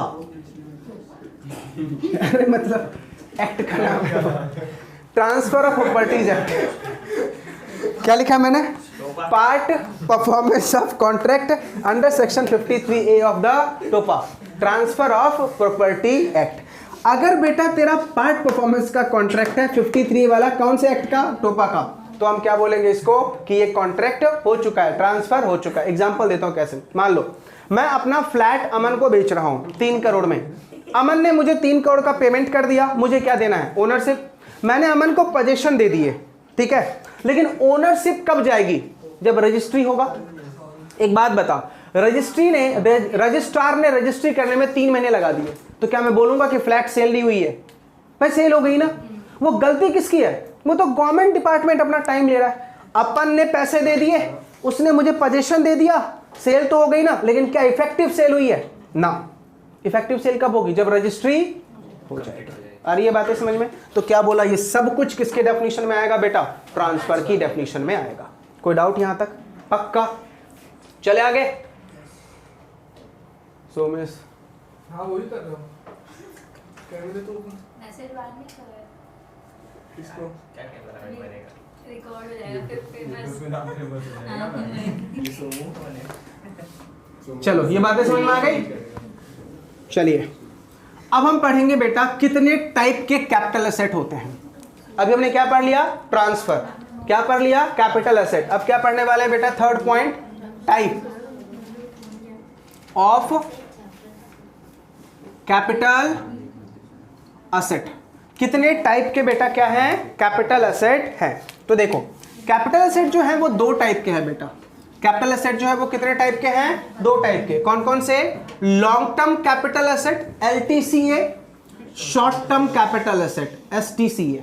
याद रहेगा, लॉन्ग टर्म कैपिटल एसेट और शॉर्ट टर्म कैपिटल एसेट। अब हमें पता करना पड़ेगा ना सर, कब एसेट लॉन्ग टर्म कहलाएगा और कब शॉर्ट टर्म कहलाएगा। देखो अब एक एक एसेट को ध्यान से अलग अलग लिख रहा हूं। पहला, लिस्टेड सिक्योरिटीज, लिस्टेड सिक्योरिटीज। अगर तेरा बेटा लिस्टेड सिक्योरिटी है, क्या है तेरा? लिस्टेड सिक्योरिटी है, ठीक है, लिस्टेड सिक्योरिटी है, अगर मोर देन 12 मंथ्स तुमने होल्ड किया फिर सेल किया तो क्या कहलाएगा? Long term. और लेस देन और इक्वल्स टू 12 मंथ्स होगा तो शॉर्ट टर्म। समझ में आ रहा? मोर देन 12 मंथ्स होगा तो लॉन्ग टर्म और लेस देन 12 मंथ्स होगा तो शॉर्ट टर्म, ठीक है। नेक्स्ट, अगर तुम्हारा अनलिस्टेड सिक्योरिटी है, कौन सी सिक्योरिटी है? अनलिस्टेड समझते हो ना, जो स्टॉक एक्सचेंज पे ट्रेड नहीं हो रही है।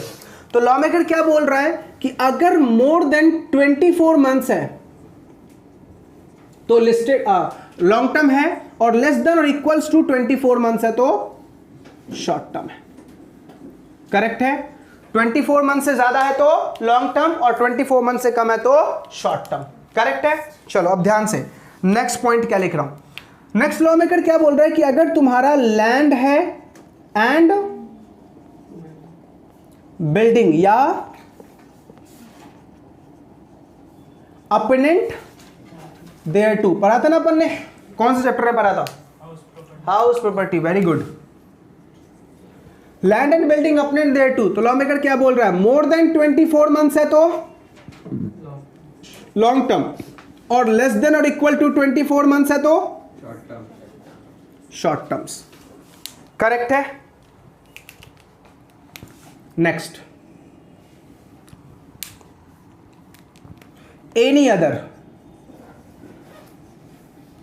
अदर असेट, मतलब इन तीनों को छोड़ दो, इसके अलावा जो भी एसेट हो, इसके अलावा जो भी एसेट हो अगर मोर देन 36 मंथ्स है तो लॉन्ग टर्म, और लेस देन और इक्वल्स टू 36 मंथ है तो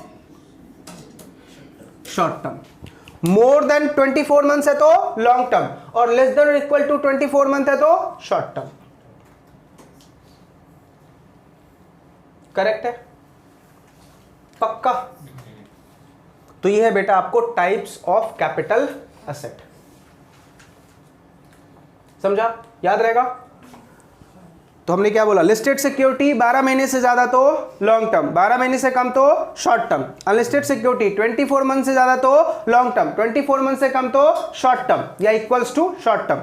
land and building opponent there to 24 month से ज्यादा तो लॉन्ग टर्म, 24 मंथ से कम तो short term. Any other asset 36 month से ज्यादा तो लॉन्ग टर्म, 36 मंथ से कम तो शॉर्ट टर्म। करेक्ट है? हमने क्या सीख लिया?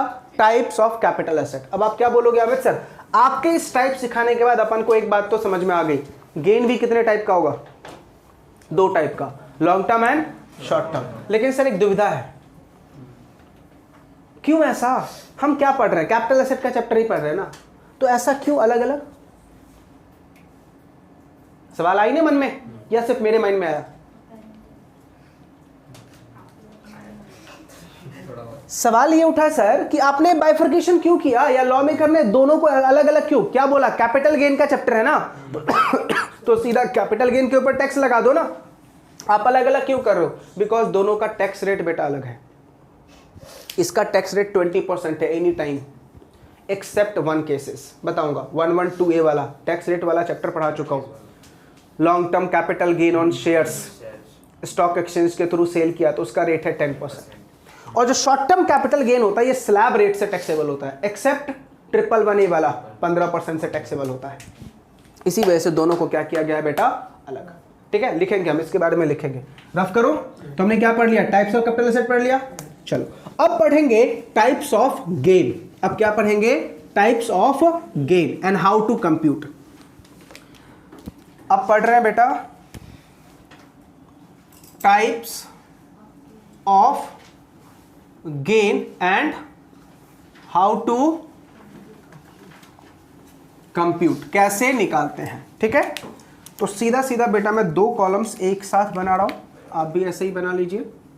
इधर हम लिखेंगे लॉन्ग टर्म कैपिटल गेन और long term capital loss, short term capital gain और शॉर्ट टर्म कैपिटल लॉस। कैसे निकालते हैं वो हम सीख रहे हैं। ठीक है, चलिए निकालने के लिए तरीका क्या है? सबसे पहले आपको क्या लेना है? Full value of consideration. पहले लॉन्ग टर्म निकालना सीखो। हम पहले फुल वैल्यू ऑफ कंसिडरेशन लेंगे, इसको बोलते हैं बेटा सेल प्राइस। क्या बोलते हैं इसको? Sale price. अब मैंने FVC क्यों यूज किया, फुल वैल्यू ऑफ कंसिडरेशन क्यों यूज किया? क्योंकि लॉ मेकर ने सेल वर्ड नहीं बोला है कि सिर्फ सेल ही आएगा ट्रांसफर में, क्या आ सकता है? रिलिंग्विशमेंट, एक्सटिंग्विशमेंट। इसलिए लॉ मेकर ने सेल प्राइस ना यूज करके क्या यूज किया? Full value of consideration. मतलब ट्रांसफर करने से तुझे क्या मिला, समझा? सेल क्यों नहीं यूज किया? क्योंकि ट्रांसफर की डेफिनेशन में ओनली सेल नहीं आता, क्या आता है? एक्सचेंज भी आता है, रिलिंग्विशमेंट भी आता है, एक्सटिंग्विशमेंट भी आता है, कंपल्सरी एक्विजिशन भी आता है। इसलिए लॉ मेकर ने वर्ड क्या यूज किया? Full value of consideration. अब इसमें से बेटा तू लेस करेगा, क्या लेस करेगा? Index cost of acquisition. क्या लेस करेंगे? Index cost of acquisition. बताऊंगा इंडेक्स कैसे, आप पहले लिखने पे ध्यान दो। नेक्स्ट लेस करेंगे हम इंडेक्स कॉस्ट ऑफ इंप्रूवमेंट, और फिर लेस करेंगे हम एक्सपेंस ऑन ट्रांसफर। ठीक है, अब जो बैलेंसिंग फिगर आपका निकल के आएगा वो क्या निकल के आ जाएगा? या तो लॉन्ग टर्म कैपिटल गेन या तो लॉन्ग टर्म कैपिटल लॉस। अब मुझे बताओ, सेल प्राइस ज्यादा है और ये तीन चीजें कम है तो गेन, और अगर सेल प्राइस कम है और ये तीन चीजें ज्यादा हो गई तो लॉस। क्योंकि हमने क्या बोला, सीधा सेल में से ये तीन चीज लेस करना है ना, तो अगर ये तीन चीज ज्यादा हुआ और ये कम हुआ तो लॉस, और ये ज्यादा हुआ और ये तीन चीज कम हुआ तो गेन। समझा? तो लॉ मेकर ने क्या बोला, लॉन्ग टर्म कैपिटल गेन और लॉस कैसे निकालोगे? तो सबसे पहले आप क्या लोगे? फुल वैल्यू ऑफ कंसिडरेशन लोगे, उसमें से लेस करोगे index cost of acquisition, less करोगे index cost of improvement, less करोगे एक्सपेंस ऑन ट्रांसफर। बोलोगे Amit sir Amit sir Amit sir ये दो बातें तो बिल्कुल भी नहीं समझी। क्या होता है इंडेक्स कॉस्ट ऑफ एक्विजिशन, क्या होता है इंडेक्स कॉस्ट ऑफ इंप्रूवमेंट? ठीक है, चलो एक एग्जांपल देता हूं फिर आपको समझ में आएगा। यहां पे बेटा एग्जांपल सुबह सारा है क्या? एग्जांपल ध्यान सुनना। मान लो सोमेश ने 1992 में एक यूपी में एक लैंड परचेज किया था। कितने में? 10 लाख रुपए में। ठीक है, आज उस लैंड की 2022 में वैल्यू हो चुकी है 10 करोड़। कितनी बेटा? 10 करोड़। अब मान लो आज अगर सोमेश अपना ये लैंड सेल करे तो सेल प्राइस कितना होगा? 10 करोड़, और उसमें से माइनस क्या करना है इसको? कॉस्ट। 10 करोड़ में से क्या माइनस कर रहा है? 10 लाख। कितना बचा? मतलब ये गेन तो लॉन्ग टर्म हुआ ना, क्योंकि बेटा 36 मंथ से ज्यादा हो गया, और लैंड के लिए पीरियड कितना है? 24 मंथ। सॉरी, लैंड के लिए पीरियड कितना है? 24 मंथ, ज्यादा हो गया। 10 करोड़ में से 10 लाख माइनस करेगा, मतलब 9 करोड़ 90 लाख के ऊपर इसको क्या देना पड़ेगा? टैक्स। इमेजिन करो 9 करोड़ 90 लाख के ऊपर टैक्स, वो भी 20% से। ठीक है, ये क्या बोल रहा है? सर आप बताओ मैं करूं क्या? समझ में आ रहा नहीं आ रहा? अब ये क्या बोल रहा है? सर एक प्रॉब्लम है, आपने सेल प्राइस कब का लिया है? करंट मार्केट वैल्यू लिया है। क्या ये वाला कॉस्ट करंट है? नहीं। आज के दिन मुझे बताओ, आज के दिन 10 लाख की वैल्यू 10 लाख ही होगी? नहीं ना, चेंज होगी ना। तो हमें प्रेजेंट वैल्यू ऑफ मनी निकालना है। क्या निकालना है? Present value of money. Somesh क्या बोल रहा है? एक काम करो, या तो 10 लाख को पीछे लेके जाओ, 10 करोड़ को पीछे लेके जाओ, या एक काम करो 10 लाख को आगे लेके आओ। तो पीछे ले जाना तो पॉसिबल नहीं है ना, क्या कर सकते हैं हम? आगे तो लेके आ सकते हैं ना। तो इसलिए बेटा इस मनी का क्या निकालना है? Present value. इसलिए हम क्या करते हैं? इंडेक्सेशन। समझ में आया? इंडेक्सेशन क्यों करते हैं? जो हमारा कॉस्ट है उसका क्या निकालना है? Present value. ठीक है, अब सर ये इंडेक्स कॉस्ट निकालते कैसे हैं? अब ये इंडेक्स कॉस्ट निकालते कैसे हैं? ध्यान से देखना। हम पहले क्या पढ़ रहे हैं बेटा? Index cost of acquisition. कैसे निकालना है? ध्यान से। आपको क्या करना है, सबसे पहले ये बता कि तूने कितने में खरीदा था, यानी cost of acquisition.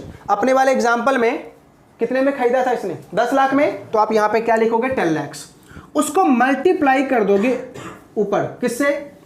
Cost inflation index. ये भी मैं लिखवाने वाला हूं। कॉस्ट इन्फ्लेशन इंडेक्स कौन से साल का? ईयर ऑफ सेल का। कौन से साल का? मतलब जिस साल वो ट्रांसफर कर रहा है उस साल का इन्फ्लेशन इंडेक्स ऊपर ले लेना, और नीचे कौन से साल का इन्फ्लेशन इंडेक्स लोगे? Cost inflation index year of purchase, year of purchase. समझ में आ गया? तो देखो आपको करना क्या है, जितने में आपने खरीदा था उसको मल्टीप्लाई कर दीजिए, इन्फ्लेशन इंडेक्स सेल वाले साल का और इन्फ्लेशन इंडेक्स परचेज वाले साल से डिवाइड कर दीजिए। करेक्ट है? अब बोलोगे अमित सर ये इन्फ्लेशन इंडेक्स क्या क्वेश्चन में दे रखा होगा? 100% यस, लेकिन 2 इन्फ्लेशन इंडेक्स तो तुझे याद करना ही पड़ेगा। करेक्ट है? वो मैं करवा दूंगा, सिर्फ 2। वैसे तो इन्फ्लेशन इंडेक्स बहुत ज्यादा है, लेकिन आपको 2 तो रटना पड़ेगा। ठीक है? यहां तक आ रहा है क्या? नहीं सर। अब देखेंगे बेटा यहां पे index cost of improvement, index cost of improvement. पहले ये बताओ इंप्रूवमेंट का मतलब क्या होता है? एडिशन। फॉर एग्जांपल ये फ्लैट है, अब मान लो ऊपर कुछ नहीं है, मैं इसके ऊपर एक और फ्लोर बना रहा हूं, दैट इज इंप्रूवमेंट। समझ में आ रहा नहीं आ रहा? फॉर एग्जांपल मान लो छोटी ने एक वॉच परचेज किया, ठीक है? अब वॉच को अच्छा दिखाने के लिए इसने वॉच के ऊपर गोल्ड की वाटर पॉलिश करवा दी। अब सबको बोल रही रोलेक्स रोलेक्स रोलेक्स, ठीक है? चूना लगा दिया। समझ में आ रहा नहीं आ रहा? करेक्ट है? तो आपने क्या किया? इंप्रूवमेंट किया ना। समझ में आ रहा नहीं आ रहा? तो देखो इंडेक्स कॉस्ट ऑफ इंप्रूवमेंट का मतलब क्या है कि आपको कॉस्ट ऑफ इंप्रूवमेंट लेना है, कितना खर्चा आपने किया उसको मल्टीप्लाई करना। अगेन बेटा कॉस्ट इन्फ्लेशन इंडेक्स कौन से साल का? Year of sale, year of sale. लेकिन डिवाइड कौन से इन्फ्लेशन इंडेक्स से करना है? तो cost inflation index year of improvement. अब यहां पे एक बात समझना, इंप्रूवमेंट, अब ये इंप्रूवमेंट करंट ओनर ने करवा रखा हो या पास्ट ओनर ने करवा रखा हो, कोई फर्क नहीं पड़ता, सारे इंप्रूवमेंट लेस करो। सारे इंप्रूवमेंट क्या करने बेटा? लेस करने। लेकिन लेकिन लेकिन अब यहां पे एक नोट बेटा, improvement done before 1 April 2001, improvement done before 1 April 2001 ignore. क्या करोगे इसको? सीधा इग्नोर कर देना है। करेक्ट है? चलो दोबारा देखो, हमने क्या बोला? सेल प्राइस लिया, उसमें से index cost of acquisition less किया, index cost of improvement less किया, एक्सपेंस ऑन ट्रांसफर लेस किया, क्या निकल के आ गया? गेन और लॉस। अब सर इंडेक्स कैसे निकालते हैं? तो बोला index cost of acquisition equal to cost of acquisition multiplied by inflation index sale वाले साल का और डिवाइड करना है इंडेक्स इन्फ्लेशन इंडेक्स परचेज वाले साल से। ठीक है? Index cost of improvement equal to cost inflation index कौन से साल का? सेल वाले साल का, मल्टीप्लाई करो और डिवाइड करो जिस साल तूने इंप्रूवमेंट किया है, चाहे वो करंट ओनर का हो या लास्ट ओनर का हो। करेक्ट है? लेकिन अगर कोई इंप्रूवमेंट 1 अप्रैल 2001 से पहले हुई है तो उसको क्या कर देना बेटा? सीधा इग्नोर। बातें समझ में आ रही है? पक्का? चलिए अब आ रहे हैं बेटा शॉर्ट टर्म कैपिटल गेन और शॉर्ट टर्म कैपिटल लॉस कैसे निकालते हैं। ठीक है? करना क्या है हमें? सबसे पहले अपन को फुल वैल्यू ऑफ कंसिडरेशन लेना है। सब कुछ सेम रहेगा बेटा, छोटा सा डिफरेंस आएगा। तो हमने यहां पे क्या ले लिया? फुल वैल्यू ऑफ कंसिडरेशन ले लिया। अब इसमें से हमें लेस करना है, क्या लेस करना है? Cost of acquisition, cost of acquisition. क्या लेस करना है बेटा? Cost of acquisition. क्यों? क्योंकि ये लॉन्ग टर्म तो है नहीं ना, तो इसका तो प्रेजेंट वैल्यू ऑफ मनी ही होगा। समझ में आ रहा नहीं आ रहा? और फिर हम इसमें से लेस क्या कर देंगे? Cost of improvement. क्या लेस करेंगे बेटा? Cost of improvement. करेक्ट है? और फिर क्या लेस करेंगे? Expense on transfer. ये क्या कर दोगे आप? लेस। तो क्या निकल के आ जाएगा? शॉर्ट टर्म कैपिटल गेन और short term capital loss. Correct है? गेन कब आएगा? जब सेल प्राइस ज्यादा होगा, और लॉस कब आएगा? जब सेल प्राइस कम होगा। बस यही फॉर्मूला। इसके अलावा रिक्वेस्ट है बेटा, अपनी तरफ से बिल्कुल भी बुद्धि बिल्कुल मत लगाना, थोड़ा भी, 1% भी नहीं। सारे बच्चों को बोल रहा हूं, और एक बच्चे के ऊपर मेरा खासकर ज्यादा टारगेट है। सारे बच्चों को बोल रहा हूं बेटा, इसके अलावा कोई तुझे कुछ भी बोले, दिमाग से सारी गंदगी निकाल दो। इसके अलावा कुछ नहीं करना है। समझा? सिर्फ क्या करना है अपन को, सेल प्राइस लेना है, इंडेक्स कॉस्ट ऑफ एक्विजिशन वहां cost of acquisition, index cost of improvement वहां cost of improvement, expense on transfer वहां पे एक्सपेंस ऑफ ट्रांसफर। हमेशा याद रखना ट्रांसफर का कभी इंडेक्सेशन नहीं होता। क्यों? जब भी तू ट्रांसफर करेगा, एक्सपेंस ऑन ट्रांसफर क्या होता है? ब्रोकरेज, कमीशन, यही होगा ना, वो तो प्रेजेंट वैल्यू में नहीं होगा ना। समझ में आ रहा नहीं आ रहा? पक्का? चलो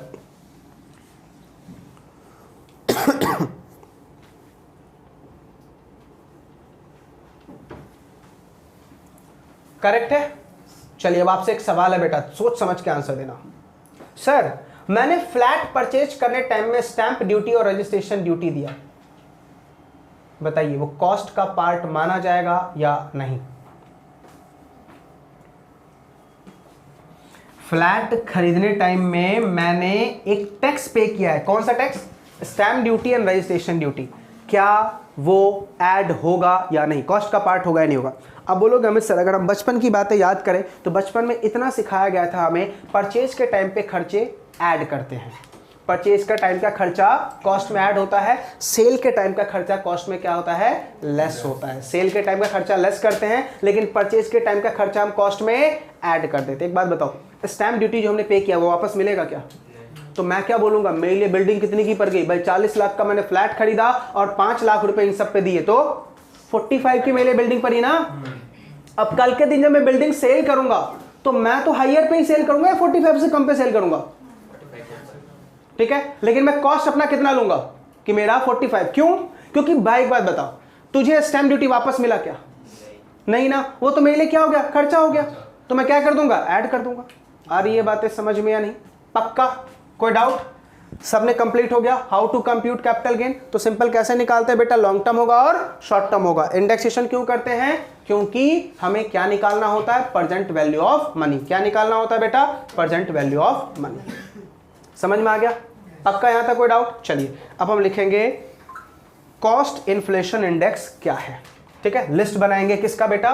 कॉस्ट, इसका ये जो हमने पढ़ा है ना कॉस्ट इन्फ्लेशन इंडेक्स, अभी हम बेटा इसका लिस्ट बनाने वाले हैं कि कॉस्ट इन्फ्लेशन इंडेक्स कौन से साल का क्या है। ऑल्दो मैंने क्या बोला, ये एग्जाम में आता है, लेकिन बेटा अपन अभी अगर क्लासरूम में कोई क्वेश्चन करेंगे तो हमें पता होना चाहिए ना। एग्जाम में तो आएगा, क्लासरूम में तो पता होना चाहिए। अब अगर मान लो एग्जाम में नहीं आया तो क्या करें? लिटरली क्वेश्चन पेपर छोड़ के आ जाना, याद नहीं कर पाओगे इन्फ्लेशन इंडेक्स, या फिर नोट लिख के आ जाना, नलायक को सुधर जाओ। इन्फ्लेशन इंडेक्स भेजो, याद नहीं होता उतना। समझा है नहीं समझा? रफ करूं? चलिए हेडिंग बनाओ बेटा, inflation index, list of inflation index, list of inflation index. 2 column बनाने, देखो ऐसे, एक में लिखना ईयर और एक में लिखना कॉस्ट इन्फ्लेशन इंडेक्स, फिर से लिखना ईयर और फिर लिखना कॉस्ट इन्फ्लेशन इंडेक्स, क्योंकि ज़्यादा बड़ा है तो एक बार में नहीं आएगा। चलो एक एक करके शुरू करते हैं। इन्फ्लेशन इंडेक्स बेटा 2001 से आया, 1 अप्रैल 2001 से आया, मतलब 1-2। ये तो मैं प्रॉमिस करता हूं बेटा कि ये वाला इन्फ्लेशन इंडेक्स मैं आपको याद करवा दूंगा। 100 है। कितना है? 100। कितना है बेटा 1-2 का? 100। आपको बोला था ना 2 इन्फ्लेशन इंडेक्स आपको याद रखने हैं, पहला तो यही है, बोलो याद हुआ? याद हो गया ना? 1-2 का कितना है? 100। 1-2 का कितना है बेटा? 100। ठीक है, अब आ जाओ 2-3 का है बेटा 105। कितना है? 2-3 का 105, लिखते जाओ साथ साथ। 3-4 का है बेटा 109। 3-4 का क्या है? 109। 4-5 का है बेटा 113। 4-5 का कितना है? 113। 5-6 का है बेटा 117। 5-6 का क्या है बेटा? 117। 6-7 का है 100, क्या बोल रहे हो? 6-7 का बेटा क्या है? 122। 7-8 का है आपका 129। 7-8 का कितना है बेटा? 129। 8-9 का है आपका 137। 8-9 का कितना है? 137। 9-10 का कितना है बेटा? 147। 9-10 का कितना है? 48।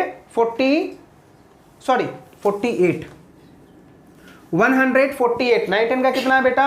148। 1011 का है 167, 1011 का कितना है 167, 1112 का है 184, 1112 का क्या है बेटा 184, 1213 का है आपका 200, 1213 का कितना है बेटा आपका 200, 1314 का है 220, 1314 का क्या है 220, 1415 का है 240, 1415 का क्या है बेटा 240, 1516 का है 254, 254, 1617 का है बेटा 264, 1718 का है 272, 1819 का है 280, 1920 का है बेटा 289, 2021 का है 301 और 2122 का है 317। आपको कम से कम एक ये वाला और एक ये वाला तो याद रखना ही है किसी भी हालत में। 12 का क्या है 100 और अपने साल का कौन सा बेटा 21 22 का 317, ये तो आपको पक्का याद रखना ही पड़ेगा और आई थिंक याद हो गया होगा। हाँ सर, वो तो आपको अगले क्लास में पता ही चल जाएगा।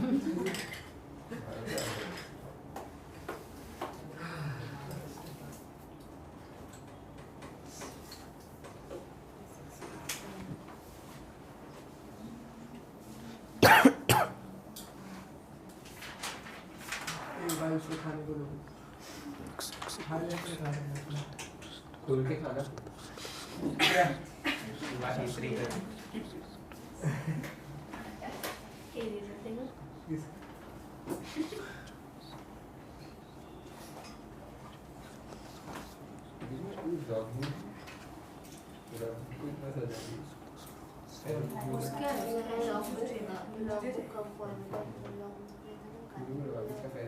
करेक्ट है।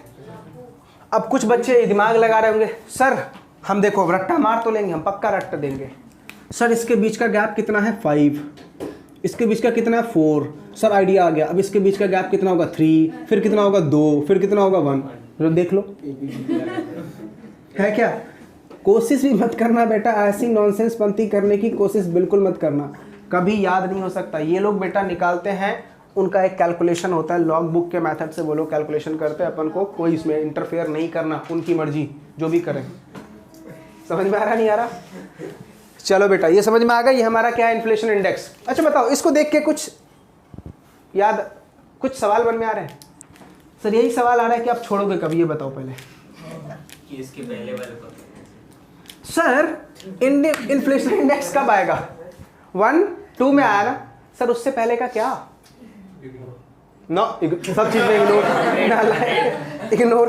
ध्यान से बेटा, अब बोलोगे अमित सर एक बात बताओ, यहाँ पे आपने जो इन्फ्लेशन इंडेक्स लिखा है वो तो 1 2 का लिखा है। अब अनिकेत क्या बोल रहा है? सर मेरी प्रॉपर्टी तो 1994 की है। ठीक है बोल रहा है 1994 की है। पता है लॉ में करने क्या बोला? अगर कोई प्रॉपर्टी 1 अप्रैल 2001 से पहले की होगी तो उसका इन्फ्लेशन इंडेक्स ऑलवेज 100 लेना है।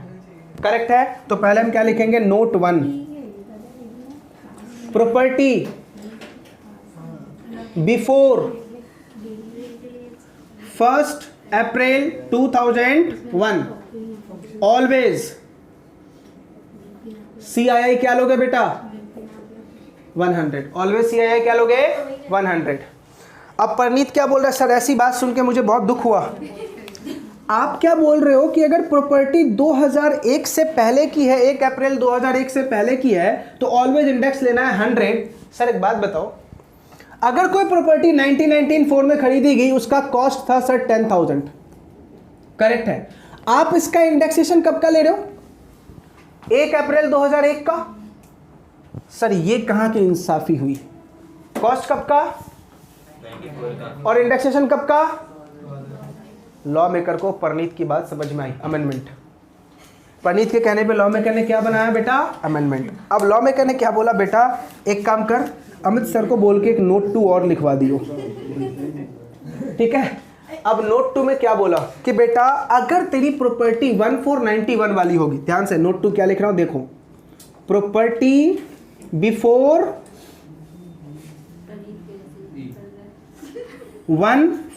2001 तो उसका बेटा कॉस्ट ऑफ एक्विजिशन क्या लोगे, कॉस्ट ऑफ एक्विजिशन क्या लोगे, ध्यान से। लॉ मेकर क्या बोल रहा है, एक्चुअल कॉस्ट, एक्चुअल कॉस्ट, और 1 अप्रैल 2001 की फेयर मार्केट वैल्यू, 1 अप्रैल 2001 की fair market value, whichever is higher, whichever is higher.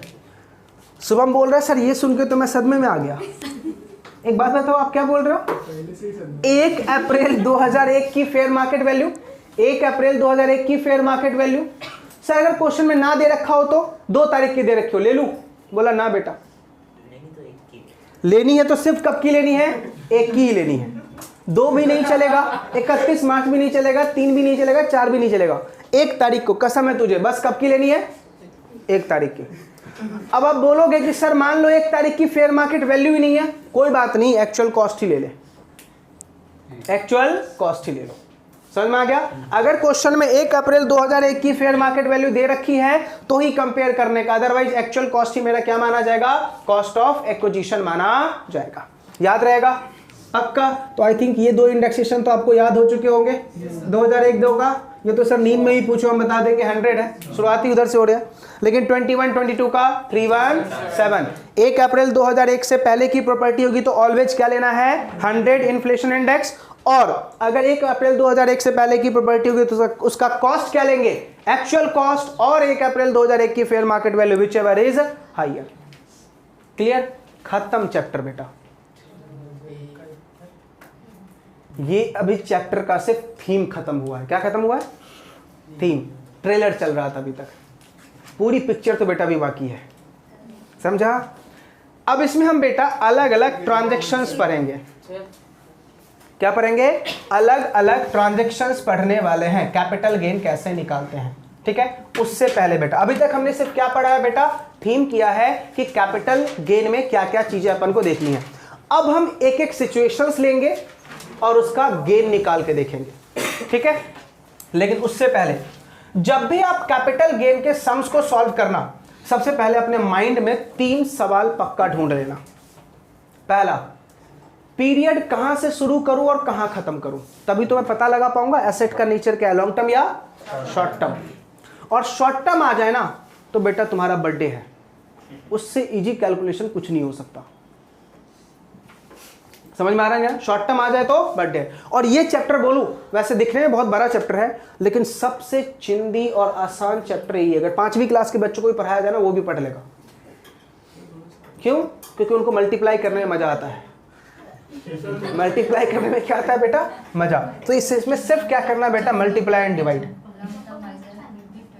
चलो रफ करो। चलिए अब पहले बेटा हम कैपिटल गेन का जब भी कैलकुलेशन करेंगे तो हमें कैपिटल गेन की कैलकुलेशन करने के लिए बेसिक रिक्वायरमेंट क्या है, ध्यान से। हम क्या बोल रहे हैं बेटा, सम सॉल्व करने का बेसिक रिक्वायरमेंट, हेडिंग बना दो, basic requirement to solve the sum. Sum solve करने का बेटा बेसिक रिक्वायरमेंट क्या है, सम सॉल्व करने का बेसिक रिक्वायरमेंट क्या है, करेक्ट है? क्या बोल रहा हूं मैं, सम सॉल्व करने का बेसिक रिक्वायरमेंट क्या है। चलिए शुरू करते हैं। सबसे पहले जब भी तुम सम सॉल्व करना तो पहले POH निकालना। क्या निकालोगे, POH फुल फॉर्म है बेटा पीरियड ऑफ होल्डिंग। जब भी तुम सम सॉल्व करोगे सबसे पहले क्या निकालोगे, POH पीरियड ऑफ होल्डिंग, ठीक है। ध्यान से, पीरियड ऑफ होल्डिंग शुरू कहां से करनी है, तो बोला डेट ऑफ परचेज से। कहां से,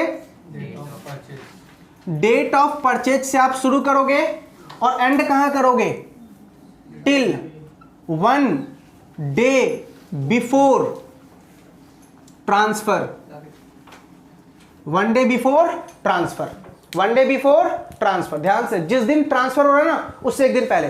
31 मार्च को ट्रांसफर हुई तो डेट क्या लोगे? 30 मार्च। 30 मार्च। समझ में आ गया क्या बोला मैंने? पीरियड ऑफ होल्डिंग कहां से? जब भी तुमने परचेज किया वहां से लेके 1 डे बिफोर ट्रांसफर। याद रहेगा? एग्जैक्ट ट्रांसफर वाला डेट मत लेना। क्यों? पता है ना, एक दिन की वजह से लॉन्ग टर्म और शॉर्ट टर्म हो सकता है, पूरा कैलकुलेशन खत्म। ठीक है। दूसरा, जब तुम पीरियड ऑफ होल्डिंग पता कर लो तो पता कर लेना एसेट का नेचर क्या है। एसेट का नेचर क्या है? नेचर मतलब ये लॉन्ग टर्म कैपिटल एसेट है या शॉर्ट टर्म कैपिटल एसेट है। करेक्ट है? क्या लिखना क्वेश्चन में? नेचर, लॉन्ग टर्म है या शॉर्ट टर्म है। फिर क्वेश्चन में ढूंढो कि तुम्हारा फुल वैल्यू ऑफ कंसिडरेशन कितना दे रखा है। क्या ढूंढोगे? फुल वैल्यू ऑफ कंसिडरेशन कितना दे रखा है। ठीक है। और अगर तुम्हारा लॉन्ग टर्म है तो क्या निकालोगे? इंडेक्सेशन। लॉन्ग टर्म है तो क्या निकालोगे बेटा? इंडेक्सेशन। लॉन्ग टर्म है तो क्या निकालोगे? इन case of long term capital asset क्या निकालोगे? इंडेक्सेशन। और इंडेक्सेशन निकालने का फॉर्मूला बता चुका हूं, वैसे क्या करना? इंडेक्सेशन निकाल लेना। ठीक है, क्लियर? तो फुल वैल्यू ऑफ कंसिडरेशन आ गया, तुम इंडेक्सेशन निकाल लेना। अब फॉर्मूला तो याद ही है। क्या करेंगे? फुल वैल्यू ऑफ कंसिडरेशन में से इंडेक्सेशन वाला कॉस्ट, इंडेक्सेशन वाला इंप्रूवमेंट और एक्सपेंस ऑन ट्रांसफर लेस कर देंगे। क्या निकल के आ जाएगा? Capital gain. जब तक तुम्हारे माइंड में ये सारी चीज क्लियर ना हो, सम सॉल्व नहीं होगा। करेक्ट है? बेसिक रिक्वायरमेंट समझ में आ गया। आज के दिन का बेटा पहला टॉपिक हम शुरू कर रहे हैं, कैपिटल गेन निकालना सीख रहे हैं इन case of gift, will, inheritance. क्यों? क्योंकि गिफ्ट वाला टॉपिक मैं आपको ऑलरेडी पढ़ा चुका हूं। करेक्ट है? क्लियर है? चलिए, पहला टॉपिक, पहला भी और लास्ट भी। हाँ, अगली क्लास में सच्ची बोल रहा हूं बेटा, जो क्या हो गया, रफ करूं? अगली क्लास में जो पढ़ के नहीं आया ना बेटा, सच्ची अपना चेहरा मत दिखाइयो, क्योंकि बिना ये पढ़े हुए सॉल्व नहीं होगा। तो रट्टा मार के आना पूरा। ठीक है? इस नालायक को ज्यादा हंसी आ रही है। चलो बेटा, पहला टॉपिक हम पढ़ रहे हैं, कौन सा? Gift, will, inheritance. Gift, will, inheritance. ध्यान से बताओ, जब भी गिफ्ट, विल, इनहेरिटेंस का केस होगा तो सबसे पहले क्या देखोगे? Period of holding. तो ध्यान से, पीरियड ऑफ होल्डिंग क्या होगा? Date of purchase by donor. Donor का डेट ऑफ परचेज लेना और एंड कहां करना? 1 till 1 day before sale by donee. ध्यान से, अगर आपका कोई गिफ्ट हो रहा है तो पीरियड ऑफ होल्डिंग कहां से शुरू करोगे? Date of purchase by donor. और कहां पे एंड करोगे? एक दिन, सेल से एक दिन पहले। सेल से एक दिन पहले, किसके सेल से? डोनी के सेल से। पता है ऐसा कब लगाओगे? In case of relative. ऐसा फॉर्मूला कब लगाओगे बेटा? In case of relative. In case of relative. अब ध्यान से, अगर period of holding, date of purchase, date of purchase by donee till 1 day before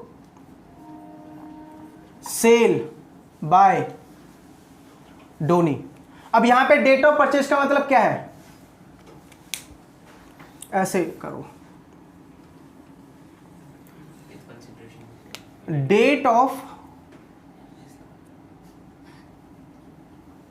asset, date of gift लेना। Date of gift, जिस दिन उसको गिफ्ट रिसीव हुआ, date of gift received by donee till 1 day before. ऐसा कब लोगे? In case of non relative. In case of non relative. अगर relative होगा तो, रिलेटिव होगा तो कहां से? डोनर का पीरियड लेना है। और नॉन रिलेटिव होगा तो डोनी को जहां से गिफ्ट मिला वहीं से काउंट करना। आ रही है बातें समझ में? पक्का?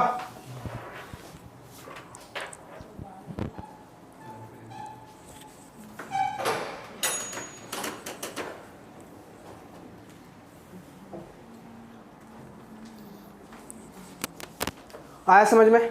याद रहेगा क्या बोला मैंने? अगर रिलेटिव होगा तो डेट किसका लेना है? डोनर का। फॉर एग्जाम्पल अनिकेत मेरा भाई, तो रिलेटिव हो गया। अनिकेत को मैं गिफ्ट दे रहा हूं, तो पीरियड कहां से? क्योंकि वो मेरा भाई है जिस दिन मैंने खरीदा था, ठीक है। और मान लो सौरभ मेरा दुश्मन, मतलब नॉन रिलेटिव, करेक्ट है। तो मैं उसको बेटा जिस दिन गिफ्ट दे रहा हूं ना, वो वहां से काउंट करेगा, करेक्ट है। अच्छा, पीरियड ऑफ होल्डिंग निकाल ली।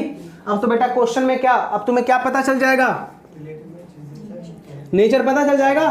क्या होगा? लॉन्ग टर्म कैपिटल एसेट या शॉर्ट टर्म कैपिटल एसेट। फिर क्या ढूंढोगे क्वेश्चन में? फुल वैल्यू ऑफ कंसिडरेशन, ठीक है। अब ध्यान से, फुल वैल्यू ऑफ कंसिडरेशन किसका लोगे? Sale price by donee, always donee. कौन सा वाला बेटा? डोनी। ऑलवेज किसका? डोनी का, हमेशा डोनी का लेना है, ठीक है। अच्छा, कॉस्ट क्या लोगे बेटा? कॉस्ट क्या लोगे? तो ध्यान से दो बातें बता रहा हूं। अगर रिलेटिव होगा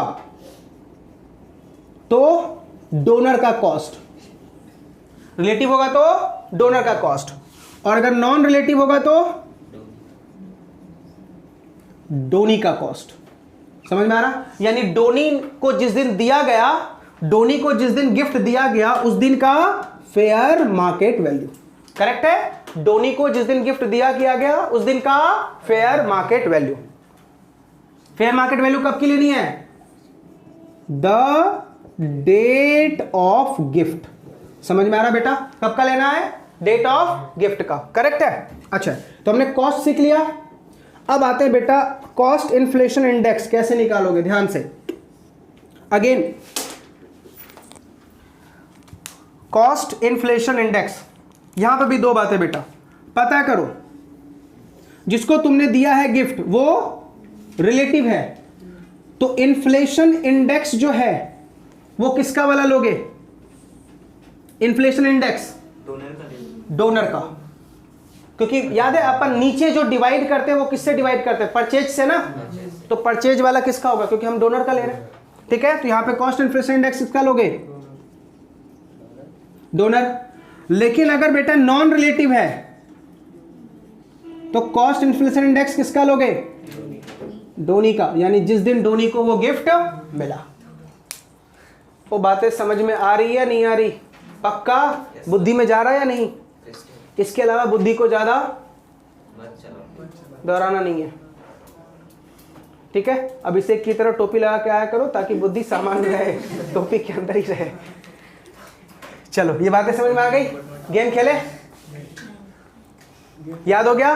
बस एक क्वेश्चन करेंगे बेटा, इसका क्वेश्चन तो कर ले। याद रखना, मैं जितने भी टॉपिक करवाऊंगा उसका हैंड टू हैंड क्या करेंगे?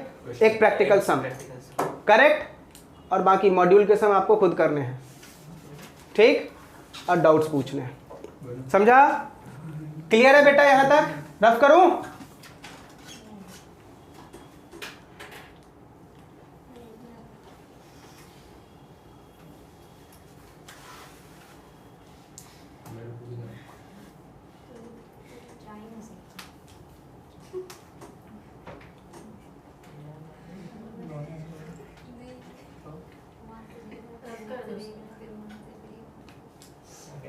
डन?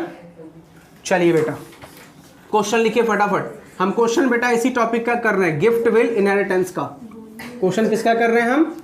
गिफ्ट विल इनहेरिटेंस का। चलो ध्यान से देखो बेटा क्वेश्चन। क्वेश्चन लिख लो सारे बच्चे। फादर, नालायक, फादर ने बेटा प्रॉपर्टी परचेज की थी 1 जुलाई 1989 को 1 लाख में, ठीक है।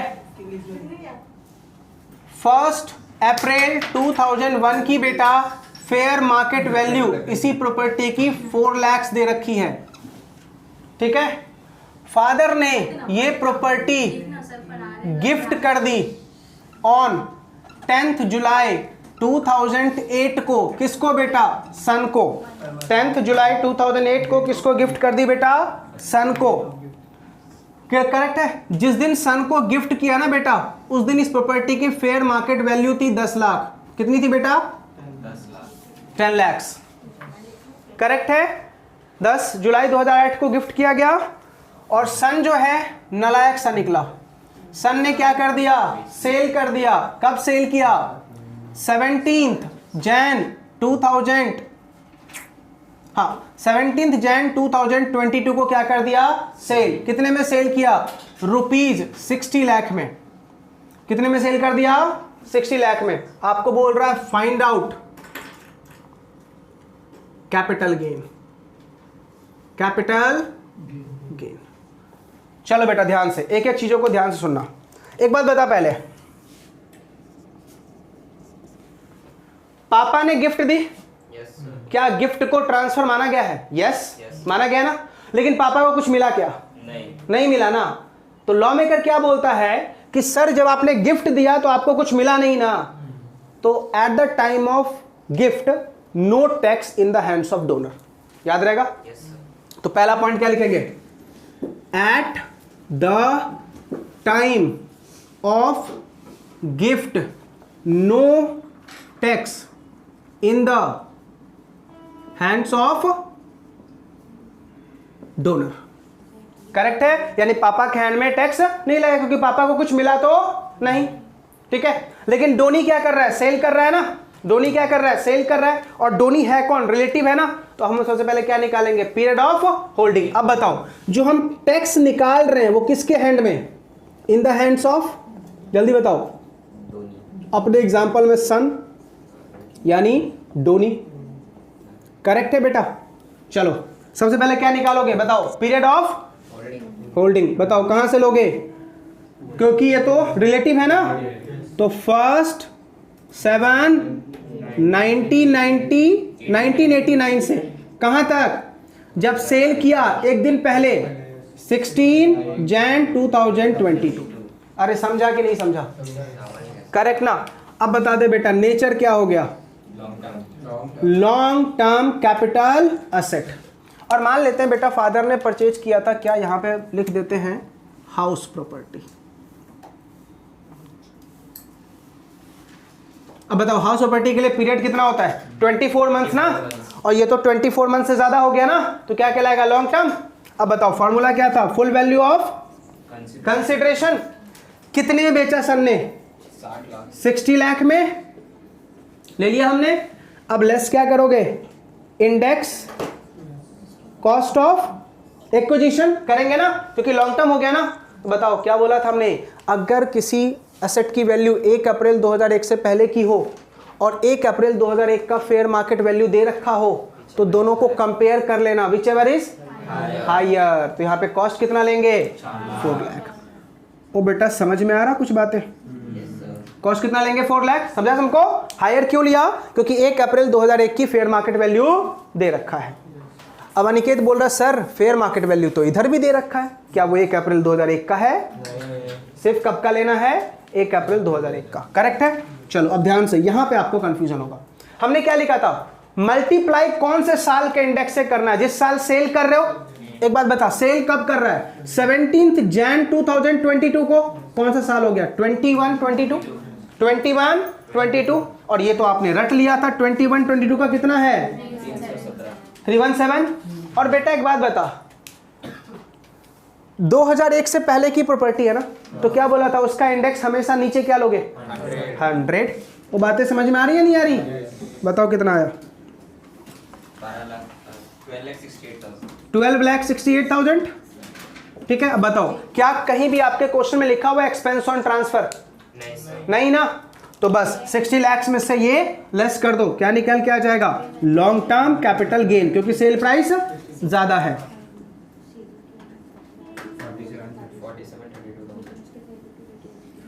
वो बातें समझ में आ रही है नहीं आ रही? बहुत ही सिंपल कैलकुलेशन था ना, कोई ज्यादा दिक्कत थी इसमें? नहीं ना। सिर्फ क्या निकाला? पीरियड ऑफ होल्डिंग निकाला और टैक्स निकाल के बता दिया। सॉरी, अमाउंट निकाला जिसके ऊपर क्या लगेगा? टैक्स। कितना टैक्स लगेगा? सीधा 20%। सीधा 20%, क्योंकि लॉन्ग टर्म कैपिटल गेन का सीधा टैक्स कितना है बेटा? 20%। और ये 11112A वाला तो है नहीं। समझा? लिया इसका फोटो?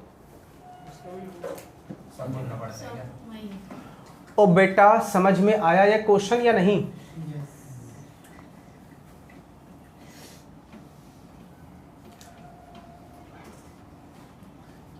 इजी है ना? बताओ इससे इजी कोई चैप्टर लगा था? हाउस प्रॉपर्टी भी इससे इजी नहीं था। ये बहुत चिंदी है ना? समझ में आया नहीं आया? पक्का अगली क्लास से पता चलेगा। आज हमने टॉपिक क्या लिया बेटा? Gift will inheritance. चलो ठीक है, इस क्वेश्चन की अगर मैं थोड़ी सी भावनाओं को चेंज कर दूं, पापा ने परचेज किया, बच्चे को गिफ्ट दिया, कब? उसके बर्थडे पे 10 जुलाई 2008 को। क्या बोला? बेटा मैं वैसा पापा हूं जो गिफ्ट के नाम पे भी लेता हूं। करेक्ट है? और बेटे से उस टाइम उन्होंने पैसे ले लिए। क्या ले लिए? पैसे। कितना? बेटा मार्केट वैल्यू उस टाइम कितनी थी? 10 लाख। बेटे को क्या बोला? 8 लाख देना ही पड़ेगा तुझे। अब बताओ, हमने गिफ्ट के चैप्टर में क्या पढ़ा था? इनएडिकेट कंसिडरेशन भी गिफ्ट है। इनएडिकेट कंसिडरेशन भी क्या है बेटा? गिफ्ट है। मतलब ये तो रिलेटिव के डेफिनेशन में आया ही नहीं। समझ में आ रहा नहीं आ रहा? अगर मान लो पापा ने बेटे को गिफ्ट ना देके किसी और को दिया होता तो क्या हो जाता? Non relative. तो पता है पीरियड कहां से लेते हैं? बताओ कहां से लेते हैं पीरियड? यहां से। और कहां तक काउंट करते हैं? इससे एक दिन पहले। आ रही है सारी बातें समझ में? अच्छा चलो देखो जरा गिफ्ट की बातें कितनी याद है। पापा ने गिफ्ट दिया 10 लाख की चीज 8 लाख में। Inadequate consideration. जल्दी से बता दे बेटा। और मान लेते हैं ये 10 लाख स्टैंप ड्यूटी वैल्यू है। 10 लाख क्या है बेटा? चलो सबसे पहले बताओ, क्या ये गिफ्ट है?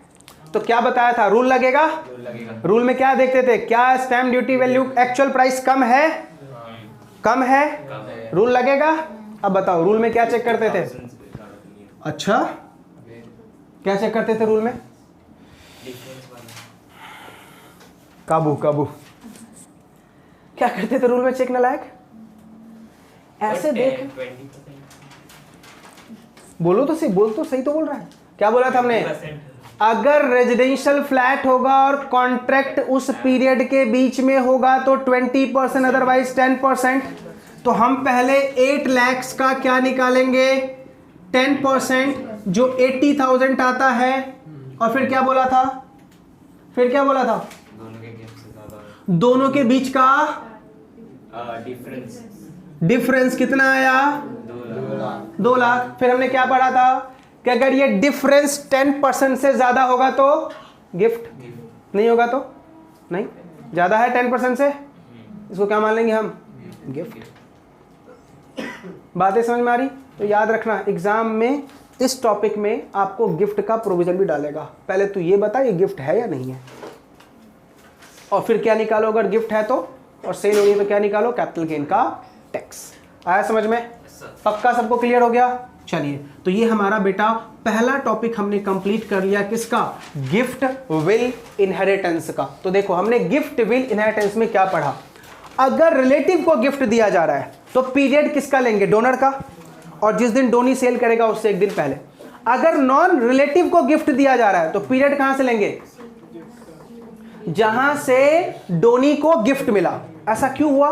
क्योंकि बेटा जब डोनी को हम गिफ्ट दे रहे हैं और वो नॉन रिलेटिव है और वैल्यू 50,000 से ज्यादा है तो उसके हैंड में टैक्स लग जाएगा ना। तो वो क्या बोलेगा? ये तो मेरे लिए कॉस्ट हो गया। समझ में आ रहा नहीं आ रहा? वो मेरे लिए क्या हो गया? कॉस्ट हो गया। समझा? और एंड कब तक करेंगे? 1 day before the sale. 1 day before the आ रही है बातें समझ में? पक्का? अच्छा रिलेटिव है तो कॉस्ट किसका लेंगे? डोनर का। इंडेक्सेशन भी किसका? डोनर का। और नॉन रिलेटिव है तो कॉस्ट किसका? डोनी का। और इंडेक्सेशन भी किसका? डोनी का। समझ में आ गया? पक्का? चलिए इसी के साथ हमारा ये टॉपिक आज का बेटा लेक्चर खत्म कैपिटल गेन का।